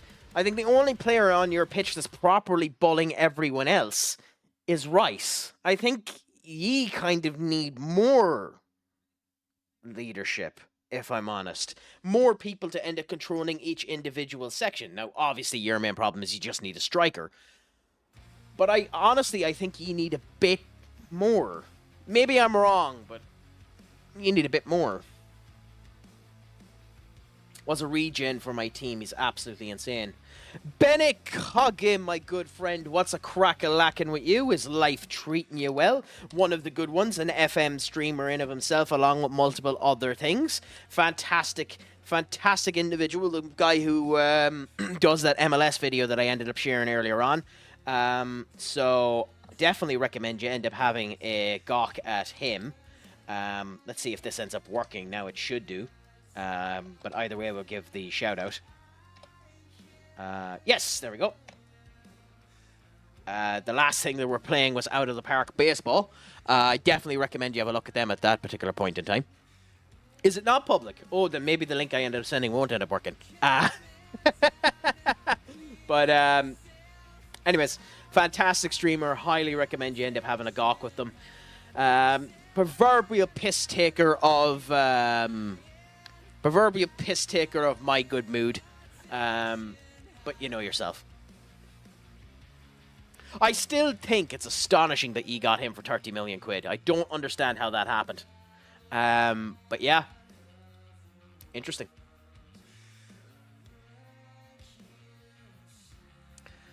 Granted, he's been awful this year. Rice and Gabriel is our future captain, monster of men. Yeah. You also need to look at your academy. The fact that you let Obi and Heaven go is a goddamn joke. Because both of them look like absolute talents. And maybe maybe that's something for us to look forward to, that we have a couple of diamonds in the rough in our academy, but you don't want to be relying on that at the same point in time.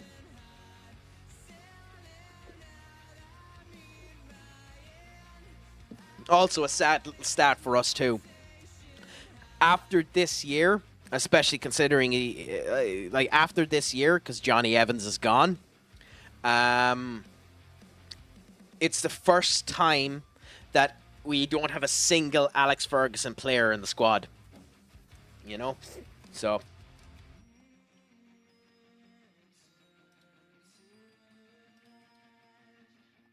It's unfortunate that. But, you know, things happen.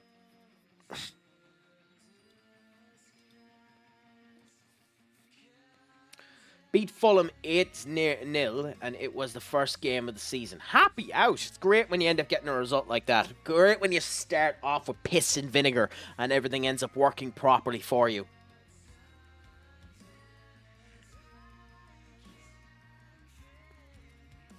I don't know how to feel about Waneri. And there's some players where I just don't understand the positioning that you're playing them. Why are you playing Lewis Skelly? Is that how you pronounce him? Why are you playing him as a left back? He seems more like a centre defensive midfielder. No, Heaton was released. Duck. Heaton's gone. He was released. He was released for Victor Lindelof.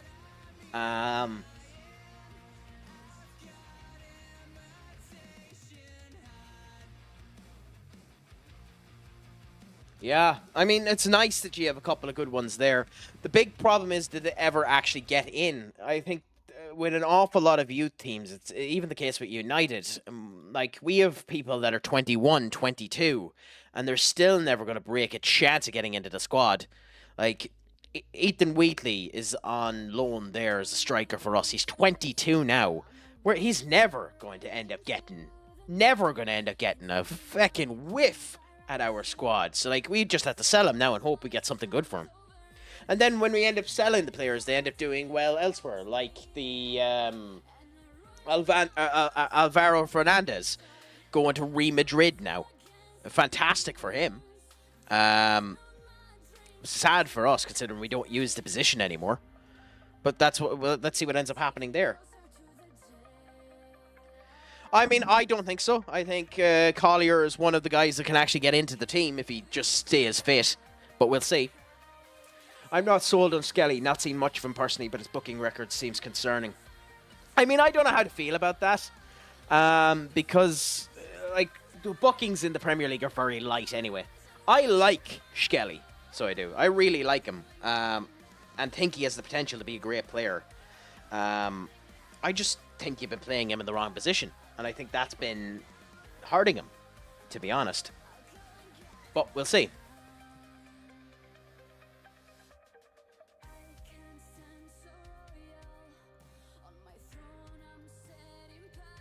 Yeah.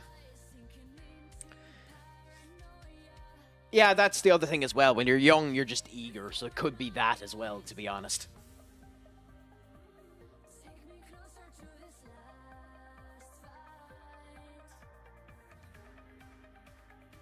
I mean, yeah, that was stupid. That was honestly, that was daft that we ended up doing that. I never understood it. It's annoying too because I always thought there was a player in him, and I mean, I know you don't always get the chance to end up purchasing them back, but I really wish we went and purchased them back because I think he'd be fantastic for us now. Because it's only a 15 million quid release clause, but what can you really do? God damn it, he's out for 6 to 8 weeks, so Aaron better start performing good.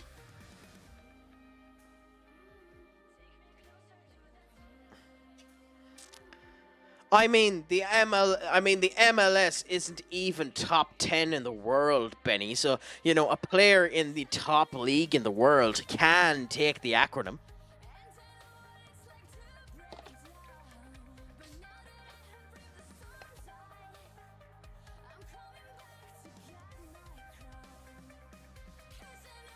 I think we can stop. I think that what Arsenal supporters will end up doing, Arsenal supporters will stop calling him MLS when you stop calling football soccer.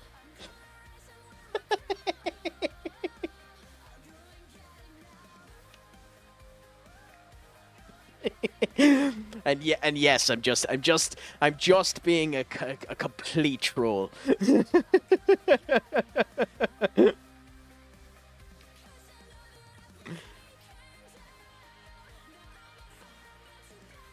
As is my nature, unfortunately.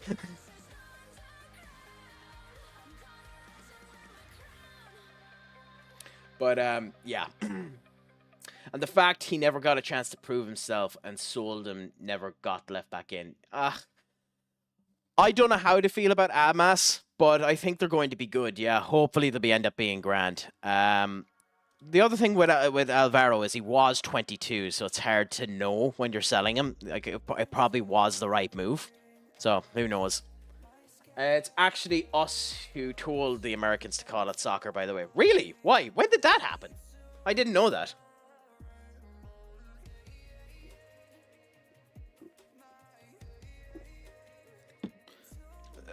He needs a proper loan move. But we'll see what ends up happening. I don't know. Time is a fantastic thing, so hopefully something ends up working out. I think a couple of those players need to be given proper chances. Because like they have to be better than the shite that we're playing at the moment. Have to be better than the shite we're playing at the moment. You'd think, anyway.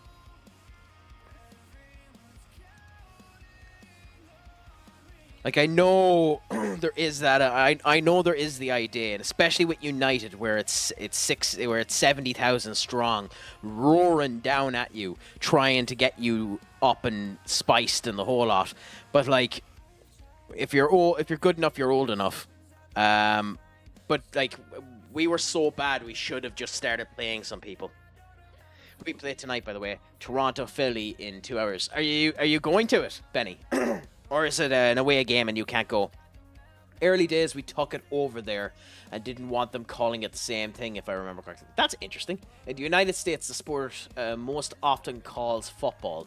It's often referred to as soccer because the term football is already used for American football. Soccer is a shortened version of that. I mean, yeah. Well, it was Black that was saying that that it was called, that we called it that. I don't know the history of how it was introduced. I know that originally,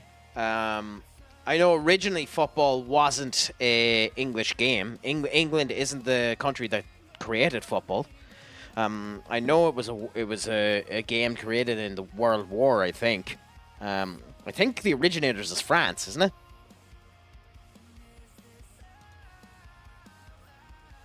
But I'm not 100% sure. I haven't looked up the history in years. I did search it up at one point in time, but I don't remember what it was. It was. I know. Well, it was definitely. I think it definitely didn't originate, because I remember the idea. England done something like football, but it wasn't football. We did because like the idea of using pigs' carcasses, as the balls was unique. But I can't remember it. I'd have to search it up. I can't be arsed.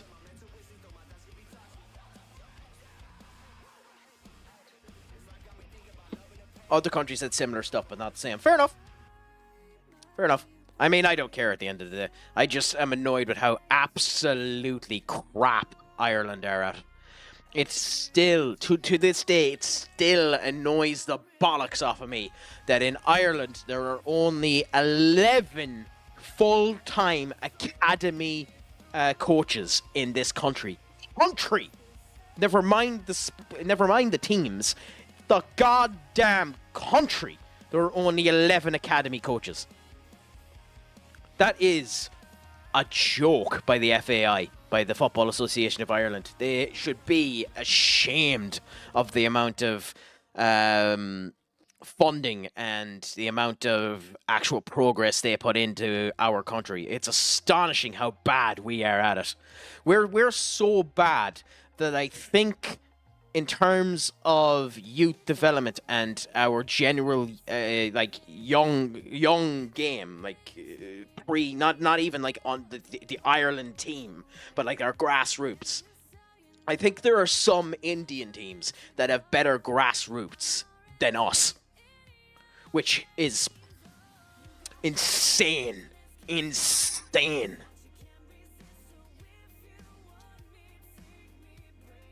Sorry, yes, no, that's not including Northern Ireland. In fact, Northern Ireland, in terms of youth progression and in terms of actually developing the game, is one of the better in the UK. I think technically you're better than Wales if you're from Northern Ireland. Black, I'm not going to assume, but I think Northern Ireland are better than Wales at it. It is a statistical fact that Northern Ireland will be a better projection of talent than the Republic of Ireland within the next 5 to 10 years. In fact, it is insanely likely within the next 3 they overtake Ireland, the Republic of Ireland, in the football rankings. Incredibly likely. No, it's just because the government and the FAI won't put funding into it. There's equal funding from the government being put into the Football Association of Ireland as is put into the Rugby Association of Ireland, which is a different name entirely, but I don't know what it is. So it's just in terms of just raw funding being put in, the funding is absolutely crap, and then the FAI is ran by a bunch of nincompoops. Sorry for ranting, but it's just it boils my grills so much. Genuinely boils my grill so much. What am I forgetting? Skull. God damn it. I mean, that's still up there. Happy out. Yeah. What am I forgetting? Skull. I haven't a clue. Still up on Kick. Fair enough. Still up on YouTube with 0 views, but who cares? And on the vertical, still up on that too. Everything seems to be fine. Maybe not. Okay, so I need to work on that. So why did that change so it should work? Anyway, that's Future Crack's problem, I suppose.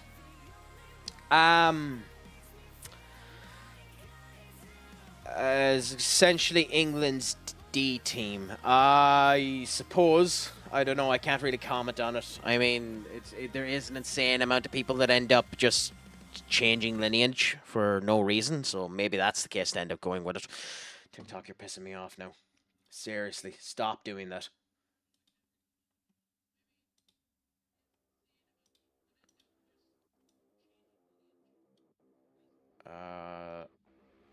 That's fine there. That's fine there. That's fine there. Sorry, just checking something now, because everything seems to be breaking at the moment, and the fucking fly is back. God damn it!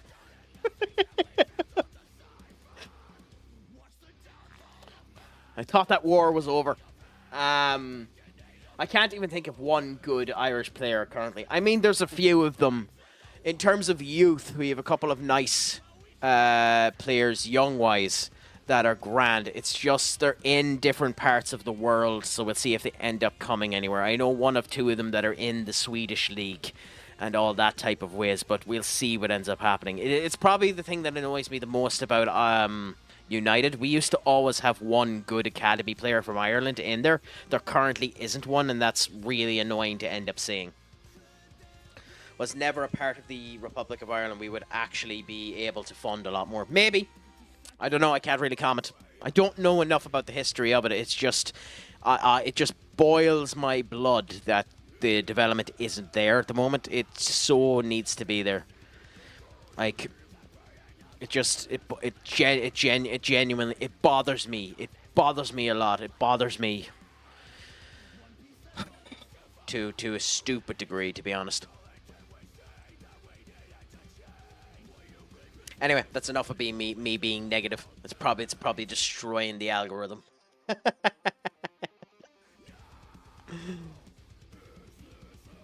Yeah, it's good seeing the UK nationals do well as well, especially on FM. I always see to prefer them for registration rules.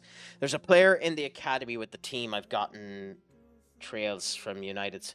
I know nothing about it. I know nothing about it. I know very little about our youth. I know that all I hope is that our dentist does well whenever we end up getting some young players in, and that we end up doing grand. I know. I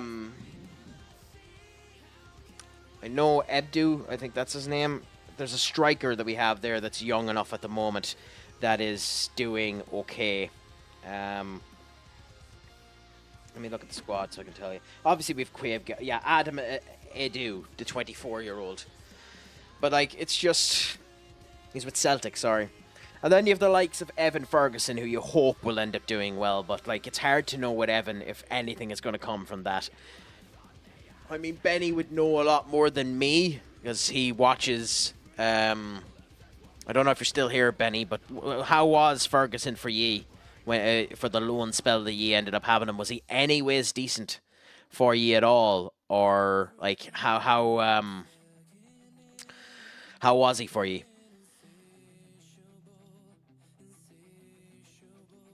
Yeah, so that's the thing about it. And is that just that the pressure is getting to him, or things don't end up working? I do end up saving the VODs. Just for some reason, they're not appearing up properly for me. And I can't figure out why they're not showing up properly. Because I have them there to view.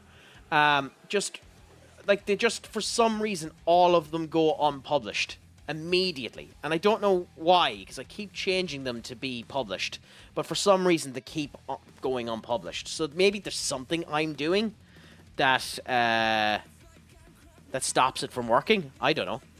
But I do save the VODs, and they should be showcasing. Now, I need to actually start recording them personally as well for my own usage. But that's, you know, me being daft at the moment and not wanting to use too much of my crack, get your words together, my storage. So I do need to start recording it locally again, because I need to try doing that. I need to be better about clipping and all that.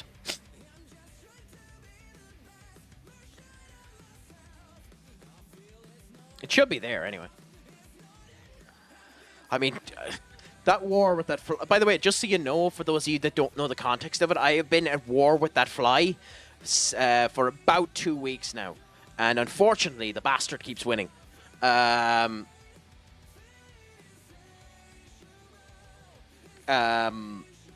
I wouldn't mind. It's not even that he keeps winning. It's that he keeps bringing... he's doing guerrilla tactics. It'll just show up and then piss off. And it's just getting on my nerves.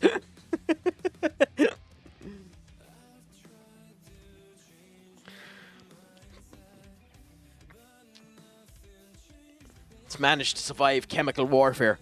It's astonishing, to be honest.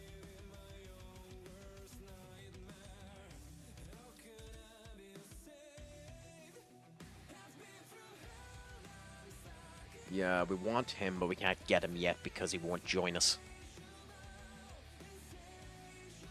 So even if we do the offer, he won't join us, which is the annoying thing about it, but we can try. I do hope, actually, when this gets posted up to YouTube and it keeps this soundtrack at the back of it, that it does actually prove not to have any copyrighted music in it, because if it doesn't, I'll use it in the future. But it's probably going to be ripped. We'll see. At the moment, I still think the Everton one is probably more likely. I'd say an awful lot of people that are saying that he's going to the lap, or he's going to Chelsea, because Chelsea are just after winning now. I don't think Fabrizio has said anything yet, so I don't know if he's going to Chelsea just yet. Honestly, I think it's a mistake for Chelsea. I think it's a mistake for Chelsea if they go for him. I mean, you would. Like, literally, Black, that team is a force to be reckoned with. They just need... I love saying this instead of 17 of them, but they just need a goalkeeper and a striker. I think Delap is the wrong option for Chelsea. But we'll see. We'll see. We'll genuinely see. I just if he goes there, I think he'll be a success. But I don't think he'll hit the ground running, and I think they need him to hit the ground running. So I think that's the worry. Unfortunately, that he won't hit the ground running, and that'll cause further issues for them.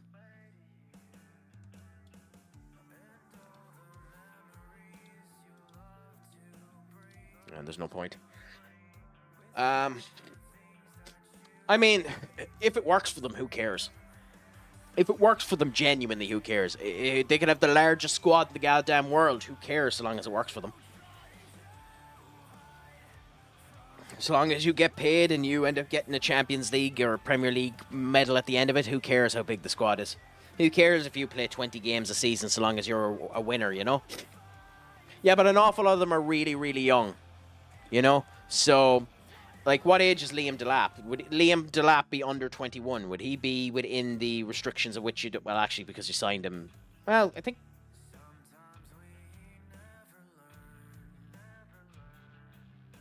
Liam Delap is 22, so yeah, he'd have to be registered. But I don't know. It's going to be interesting. Plus, they're going to be selling a couple of players too. Yeah, like they're going to be selling a couple of players too, so we'll see what ends up happening. Like, it's a team that is very close to being completed. Very, very close to being completed.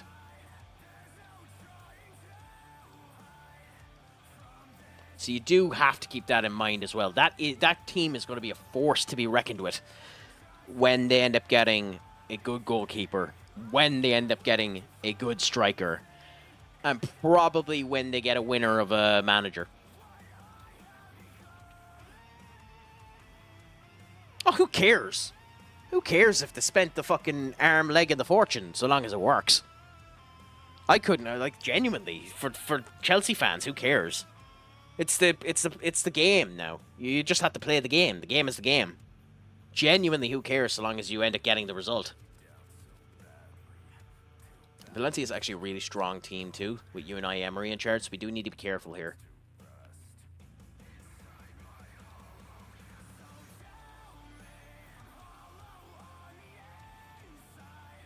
So we'll go as strong as we possibly can, which is this.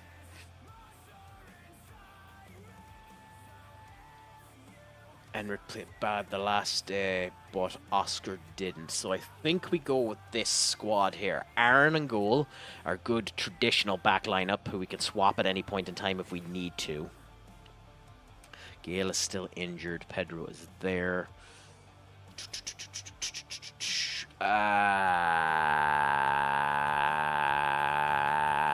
Bear with me. The fuck?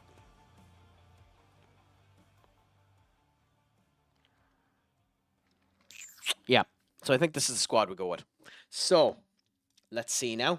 Wish us a bit of luck now as we go into it. It's just not sustainable. That's why United are collapsing now. The one thing I give FSG credit for is looking after us financially and not spending recklessly. I don't agree, Black. I don't agree, because the thing with United is, and this is where people are misinforming or just blatantly lying about our finances. I think it's 63% of United's current financial straits is the debt from when the Glazers bought the club.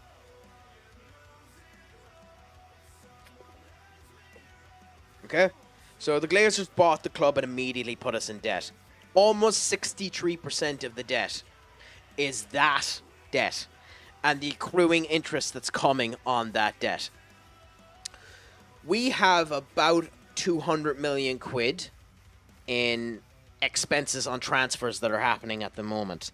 But the problem is we're paying it off so that there isn't actually interest accruing on that. So we pay off the interest plus about 90 million of that every year. And that's where the finances don't make much sense. Because, yeah, we owe 300 million in transfers, but, you know, we make it because we make 500 million a year.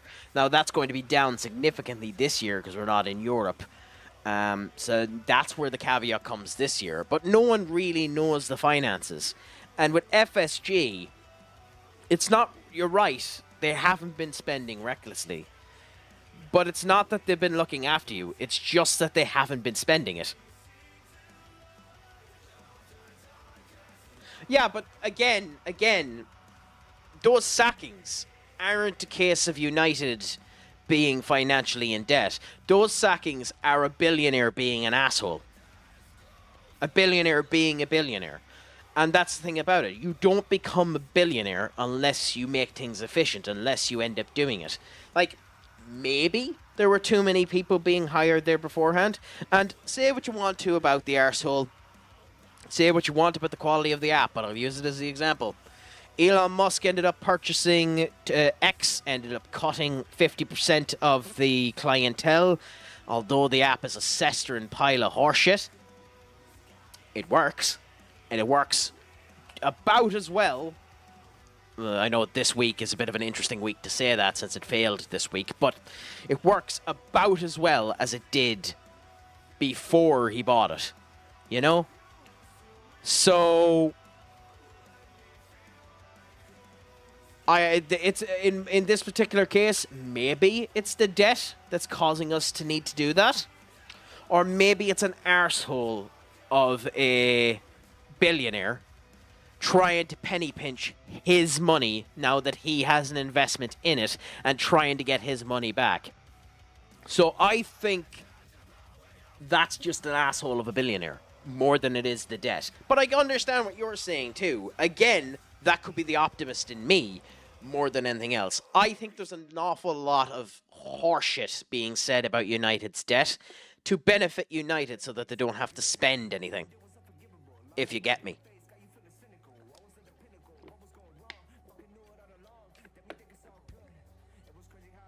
I mean, that's kind of the thing with the Glazers. Like, the Glazers know how to make money. Like, the Glazers know how to make money. In fact, there's bloody books written about how the Glazers make money. The amount of money that the Glazers has made for United is stupid. Stupid and honestly impressive.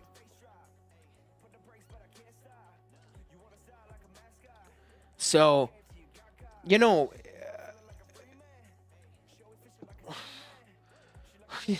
like, it's one of those situations of who knows? Who knows, genuinely. It's funny. It's funny to talk about, but none of us know. None of us have any access to the finances. None of us will ever know whether or not what it's true or not. We can say everything in the world, but who ends up knowing? Go on, Benny. What's going on with the MLS? And you never told me. Are you watching the game tonight? Like, or are you going to it? Or what's happening with that game tonight? Also, I hate how tired some of these players are, but let's hope that we do well. I have made public the video explaining that. Not too bad. So just for everyone in the chat there, Benny, because I'm lazy, will you link it again in, because you have access to do so, will you link it in the chat there for anyone that ends up wanting to have a view of it?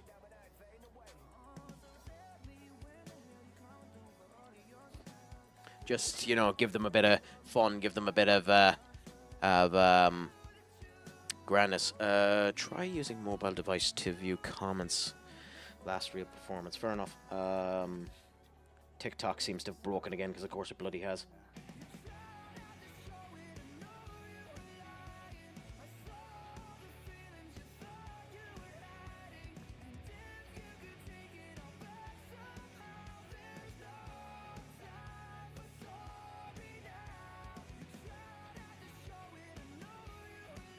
Remember, I'll use my alt account. I mean, yeah, okay, fine. It's working, so I don't know. Anyway, yeah, if anyone wants to have a look at that, you can end up having a gawk at it there. Okay, sorry, I missed that. Sorry, Benny.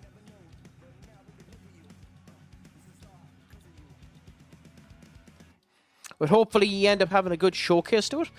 Have you been to Toronto before? It's somewhere I've always wanted to visit. And who knows, depending on how the end of June goes, it might be somewhere I end up visiting sooner rather than later. But yeah, have you ever ended up going there yourself?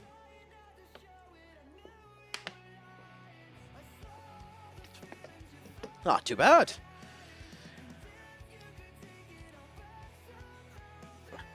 I do... No, not going to bring that up. Oh, why are you... Okay. 23 years ago, Benny. Sure, you're barely 22. What are you on about? You're a young man. It couldn't have been 23 years ago. I think you're forgetting your own timeline.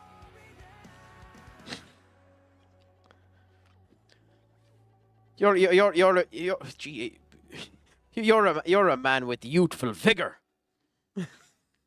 2 games until I potentially won 30 in a row in all comps. But isn't your record something like... I thought you said your record was something like 150 games unbeaten. Or is it just wins in a row that you're specifically on about? You still haven't lost in something like 150 games, right, Duck? What a goal by Edmund. Oh, genuinely. What a goal.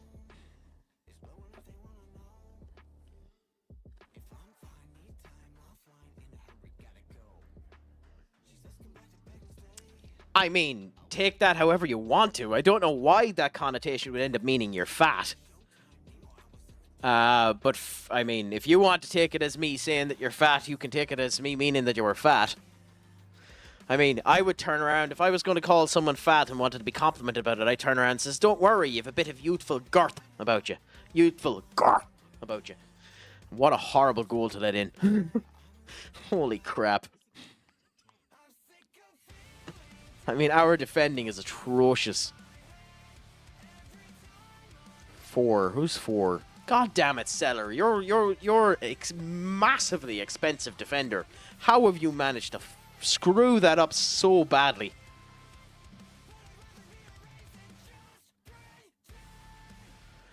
Anyway, advertisements are on, so we'll wait until they end up finishing up until then. Oh no, I know. I'm only pulling the piss with you, Benny. No worries. I know 100% that you're not saying that I'm saying it.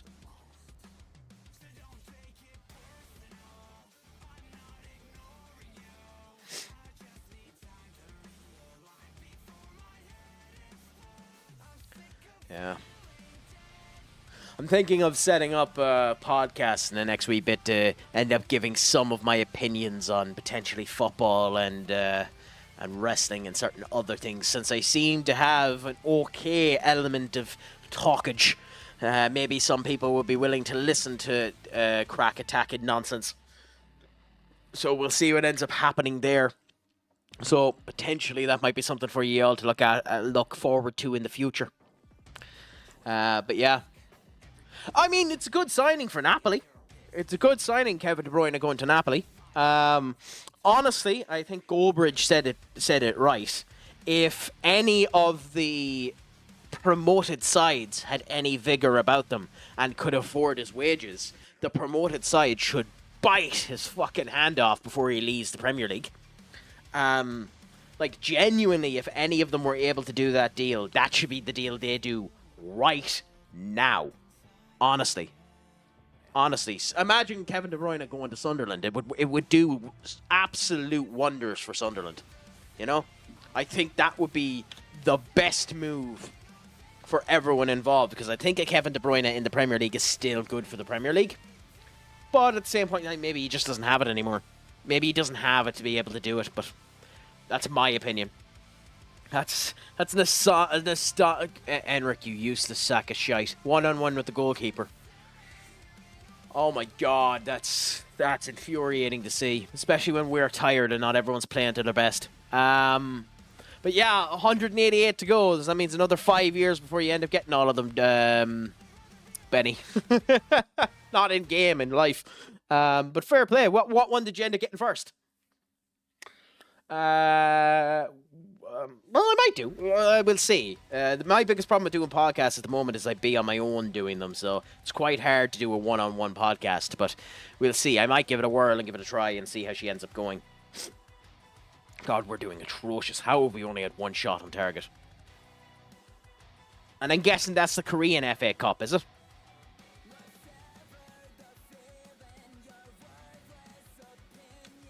Like the fact that Valencia have only had one shot on target and scored the goddamn goal is insanely annoying.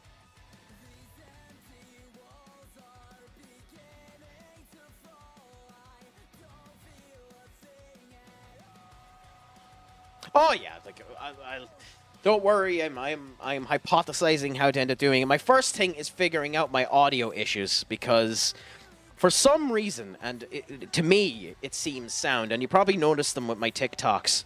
For some reason, when I'm doing this, the audio seems fine. Like, maybe I'm wrong, maybe that my audio could be improved, you let me know. But when I'm doing streams, my audio seems sound. But whenever the clips end up coming through afterwards, they have a loud kind of echoey feel to them. And when I'm using a recording software, it seems the same way. So I need to try and figure that out. I wish I actually had some competency when it came down to audios. But yeah. I had a South Korean tycoon buy out Liverpool just before on my save. They instantly got rid of the Tarmain affiliation for some reason. Typically they do. Typically that's the first thing to do. They remove all of the associations and start them from scratch. But I think that's meant to be a contractual thing that would end up happening anyway in real life. I'm not 100% sure, but that happens all the time with everyone whenever a new ownership ends up happening. With me, funnily enough, it happened quite... Oh my... How is that not a goal? How is that not a goal? How is that not a goal? That's insane. With me, it happened with Real Madrid when we ended up electing a brand new president. So it's interesting that can end up happening. God, that's atrocious. Atrocious by us. That's sickening. That's actually sickening.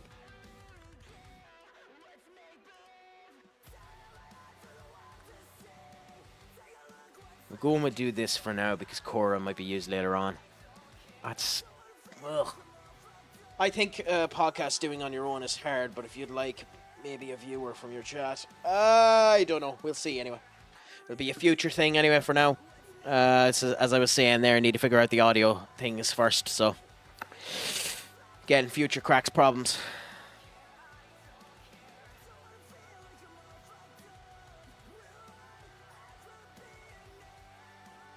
God damn it, Eduardo. But yeah, no, it's something I definitely like to do in the future anyway. This has been the personal musings and mad ramblings of Crack Attack Central.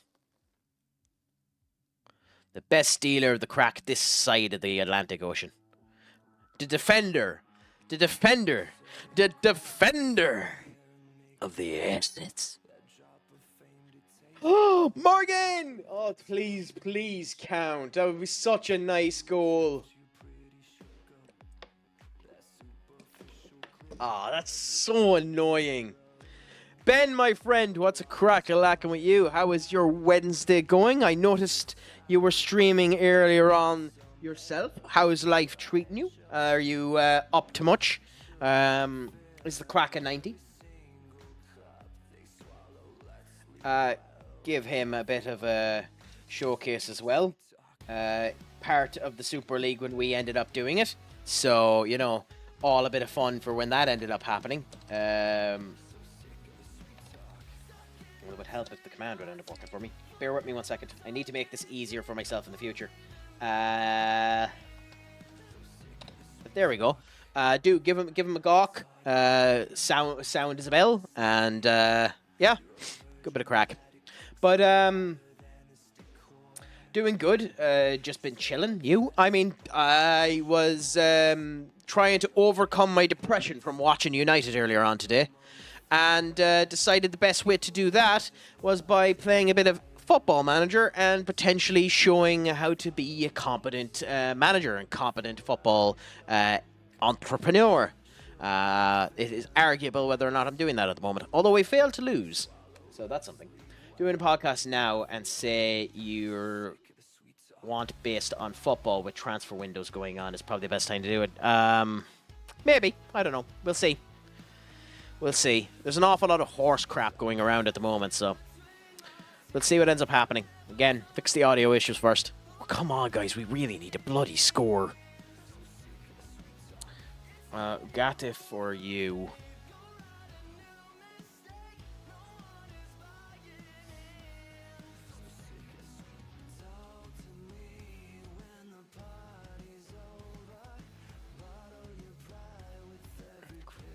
Have to. I think we have to try this. I think we have to try this and hope we get something out of it. But yeah, we definitely are. I mean, hopefully the signings make a difference, but it could hopefully just be the exhaustion from it being the end of the season. But I mean, let's see what ends up happening. I mean, it's not all doom and gloom. It is an end of the season type thing, and like you can't be taking anything off of these games anyway. But it just matter, and the reason why it matters, Skull, is because it's starting to get to the point now where it's affecting belief in Amarin. This is an all-stars team, which means it is the best players of Malaysia and of the Asian Peninsula. But the problem with losing to an all-stars team isn't the fact that it's the all-stars, because yes, it's a showcase of the best players that are there in the whole lot. The problem with losing to an all-stars team is the fact that they're not a team. It's the fact that they're not a team. It's the fact that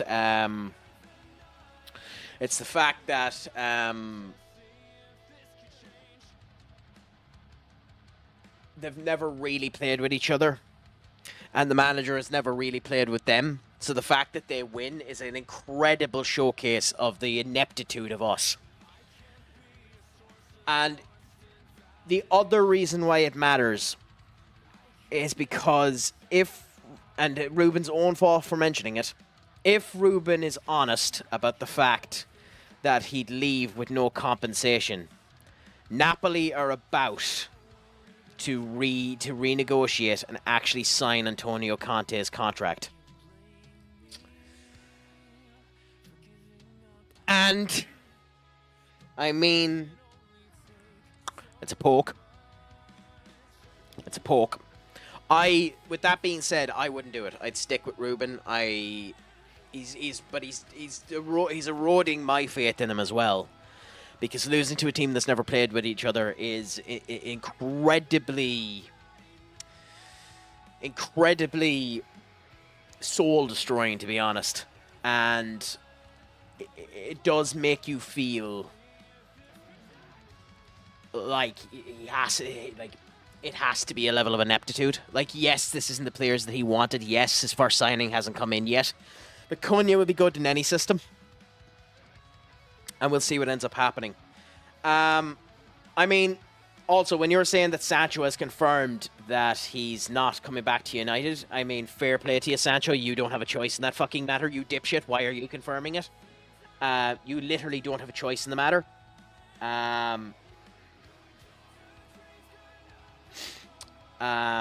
You literally don't have a choice in the matter. If Chelsea don't sign you, you might have to come back to United, so fair play to you for saying that, but it doesn't really bloody matter. You mightn't have a choice in the matter. So it doesn't matter if it's coming out of his own mouth. If Chelsea don't sign him, he won't have a fucking choice but to come back to the club that has his goddamn contract. So if he's saying it, he's a fucking idiot. And if he says it and we can't sell him, plonk his arse in the under-18s and don't let him touch the goddamn pitch. Pay him the 350,000 quid. If we can't sell him, but that's what I'm saying, if we can't sell him, which we should be able to sell him, but if we can't sell him, plonk his arse on the under-18s and don't let him onto the pitch. To be honest. But I don't think the problem was Ten Hag's players. Like, I think if we had Ten Hag, we'd probably get 6 this season. I think if we didn't sack Ten Hag, we'd probably get 6 this season. I think it was a mistake to sack Ten Hag. I also think that if Ten Hag was in that final, Ten Hag would have won that final. But that's a different kettle of fish. And inevitably, that might be the problem. The problem that we sacked a cup-winning manager. But who knows? Who knows? At the end of the day, that's, conspiracy theorists and the whole lot. I think we were fools for sacking Ten Hag when we sacked Ten Hag. I think we should have backed him. I think we should have turned around and done more to it. But Ten Hag started doing stupid crap, started saying stupid crap, and there's not really much you can do on that. I think what sacked Ten Hag was Lenny Yoro getting injured. To be honest, I think that's what sacked Ten Hag. That and his outright refusal to play Ugarte. And if you didn't want Ugarte, fucking tell everyone. You knew you were getting the sack. Bloody tell everyone.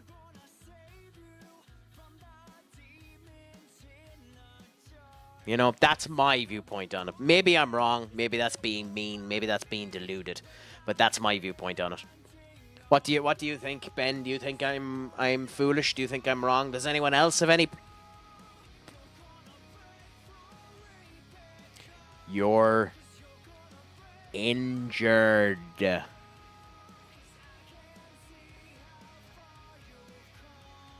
not talking to you. You can go piss off. You're injured, you prick. I refuse to play someone that isn't fit. I hate that.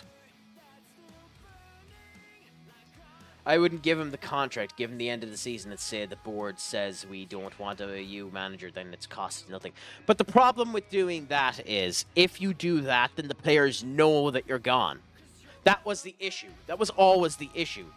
The players won't play for a manager they know is gone. So that they shot themselves in the foot by doing it. You can't let a manager into the final year of their season. They won't play for you. Arguably, that's what ended up happening to Liverpool in that last season. That's why, even though Klopp was doing well, you didn't end up winning anything. Because they knew he was gone. But, they were smart enough not to announce it until bloody January. But with Ten Hag, everyone knew it after the FA Cup. So, if you weren't going to keep him and you knew you were going to sack him after the FA Cup. Put an interim in charge for the season if you needed to. I just think it was stupid the way they did it. I would have kept him until the end of the season. You had him there anyway, keep him until the end of the season. But hey, maybe the 6 months matters. Maybe it got Amram to know all of the weaknesses that end up coming down to it, but it doesn't feckin' look like it, I'll tell you that.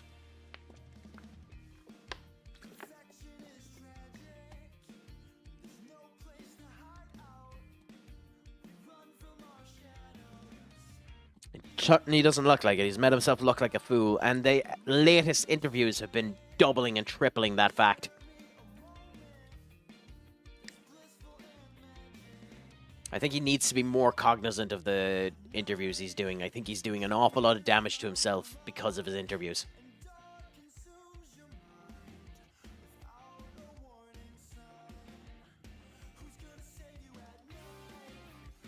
I mean, they wouldn't if we won the Europa League. They couldn't sack him anyway because he had won the FA Cup, but they would have sacked him if we had won the FA Cup. That's the thing. They would have sacked him if Man City had won that game. And if they were going to end up going down that way, they should have just sacked him. That's the problem. That's the annoying thing about it. But whatever. There's no point talking about it. He's gone now. He's joined Leverkusen. We'll see how he ends up doing with Leverkusen. I think he'll actually be very successful with Leverkusen. I genuinely think he'll be very successful with Leverkusen. It's going to be interesting to see.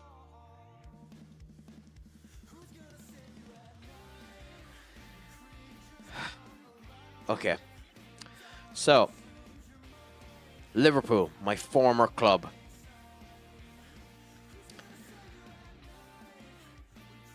The third game we have in the Champions League Cup.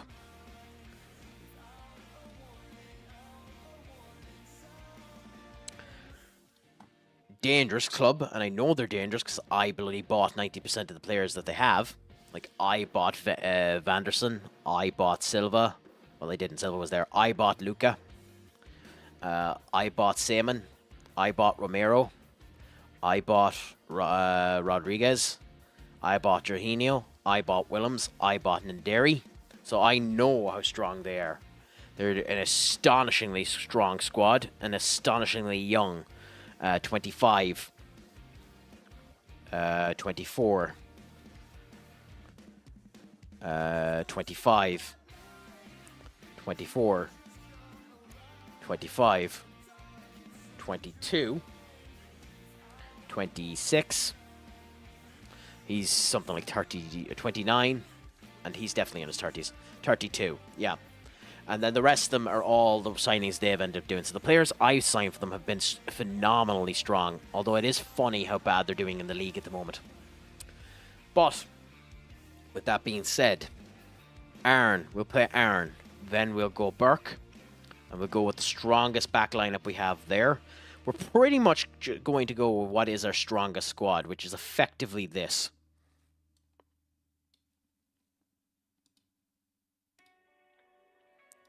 But Vinicius Jr. there. And we're going to put Jude Bellingham on there. And this is... And we're going to put Foston on there. Gale is back too, which is nice. So we're going to replace you with Gay. And we go with this squad for now. And that is the squad that we're going to play against Liverpool the next time I go active.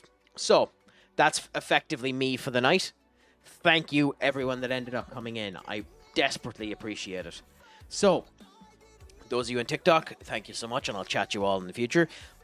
Please do follow if you can, and that'll all be grand. And basically, in general, follow me on every platform you can. It's a pleasure to end up having you. Thank you so much for coming in, Black. It was a pleasure to talk to you again, and I'm happy you ended up joining in the whole lot. Thank you so much.